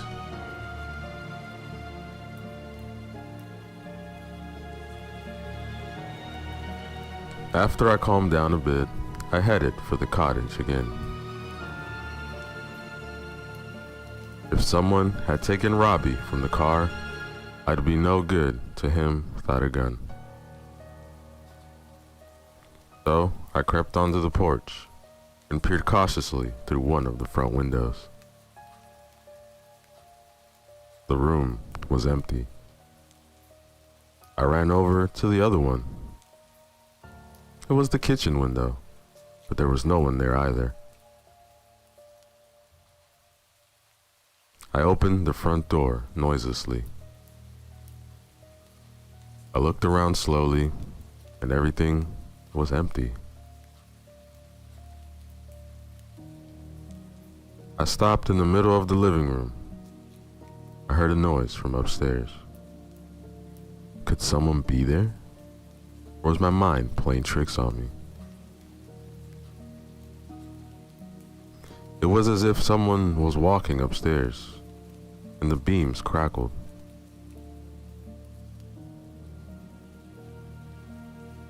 I took one step after another, and when I got to the top, I looked to my right, and there was the same figure I had seen across the street.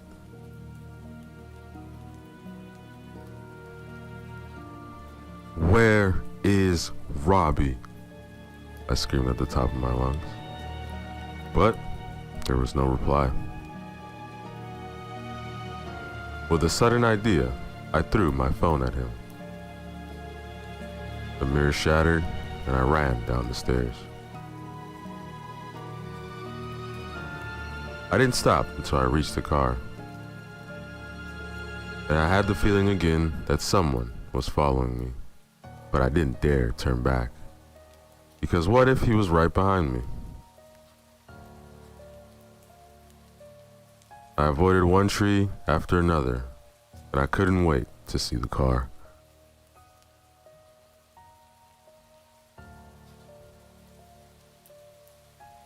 As soon as I saw it, a great weight fell off my heart. I ran to the back door and almost collapsed from what I found. Robbie's body was lying there. The whole seat was covered in blood and mucus. He was the only person I loved, and I couldn't save him anymore. There was just damage all over his body. The flesh was coming off in pieces. I was backing up when a piece of leather fell on the car. I vomited again.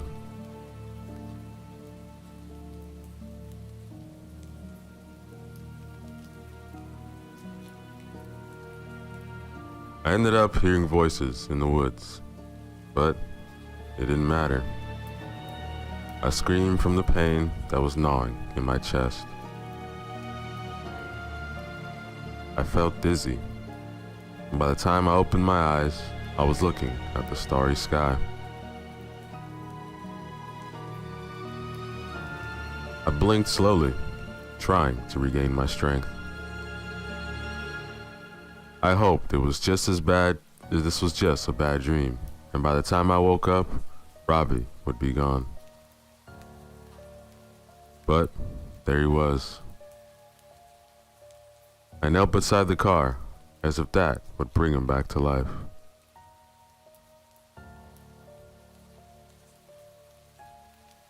I heard voices in the distance again, but it was the sound of a car.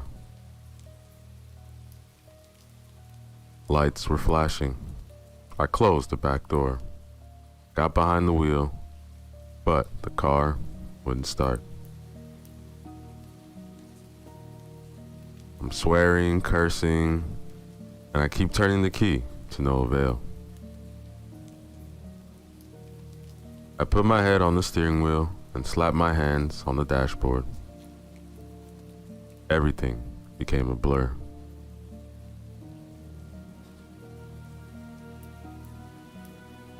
At least 7 police cars and 2 ambulances surrounded my car. I saw some police running into the woods, and the rest were standing around the vehicle with guns in their hands.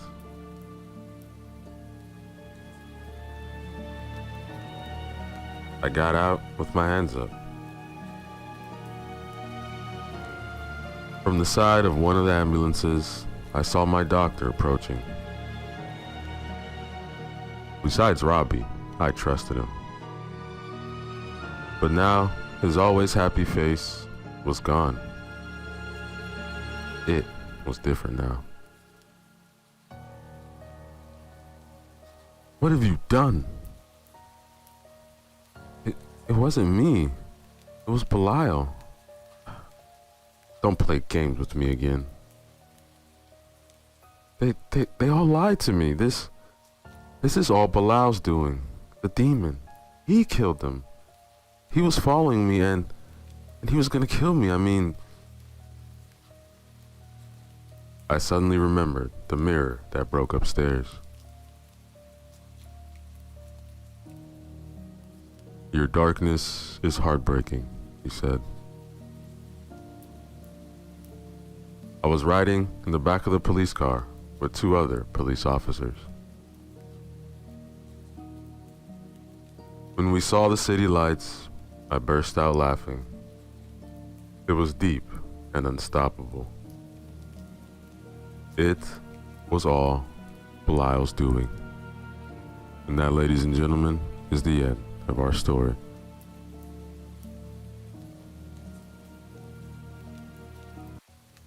Yo, what is up, everybody?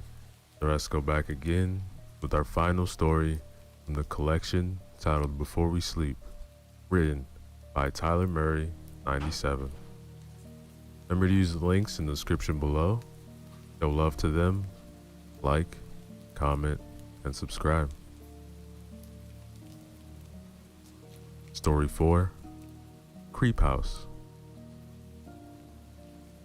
There once was a crooked house that sat on a crooked street. No one dared go inside until now.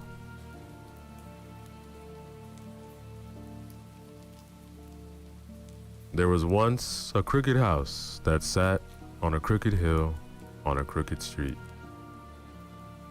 No one lived in the house because it was in such a shabby state. The windows were smashed, the porch was caving in, a muddy brown paint was peeling off and out every nook and cranny. The villagers nicknamed it Creep House, and no one ever went inside because no one in the village wanted to. One day, a dark, shadowy figure was seen in the window. Could it be someone was in the creep house? Who was he, they wondered. What is he doing here, they asked. What would he want to be there for, they puzzled. The mysterious figure didn't reappear for 7 days. The villagers counted. On the 8th day, early in the morning, the mysterious figure was seen rushing back in the creep house. He was carrying something. It looked like a wooden box full of garlic. What is he doing with all that garlic? Maybe he's warding away vampires. He's definitely up to no good, they decided. Rumors about who was lurking inside the creep house flew through the village. Some believed it was a werewolf. Others believed it was a ghost. But most believed it was a deranged lunatic. Surely something drastically or dangerous was afoot. That night, the mysterious figure was seen again. This time, he was carrying a basket full of sharp, shiny knives. The villagers were beside themselves with fear. He's dangerous. Yeah, he's gonna hurt us. Someone should do something, they whimpered. But nobody did anything, except lock their doors and say their prayers, and hope beyond hope that the mysterious figure wouldn't bother them.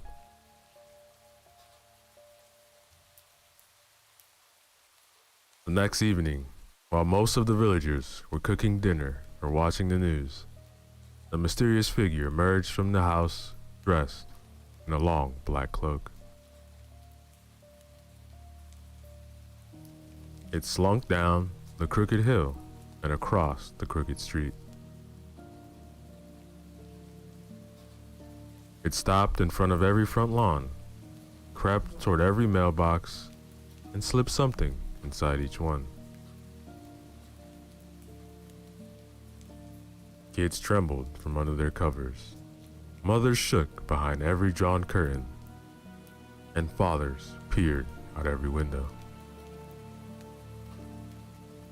But no one had gotten a good look at the figure's face. This was too much for the villagers, who did not dare to go near their mailboxes the next day. They were frightened that they would find something eerie inside.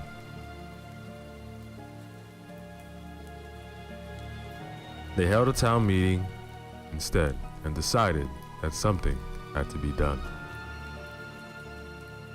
For all they knew, the mysterious figure would be coming right up to their front doors next.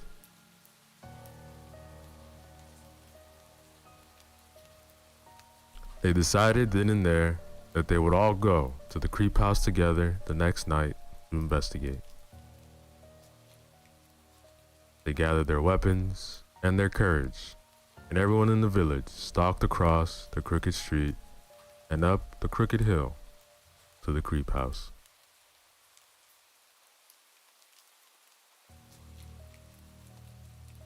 The windows of the house were dark and strange. Sounds were coming from the inside. They drew their weapons and tiptoed toward the front door. There he was, the mysterious figure. They could see him walking in the window, his cloak dragging like a silky black shadow behind him.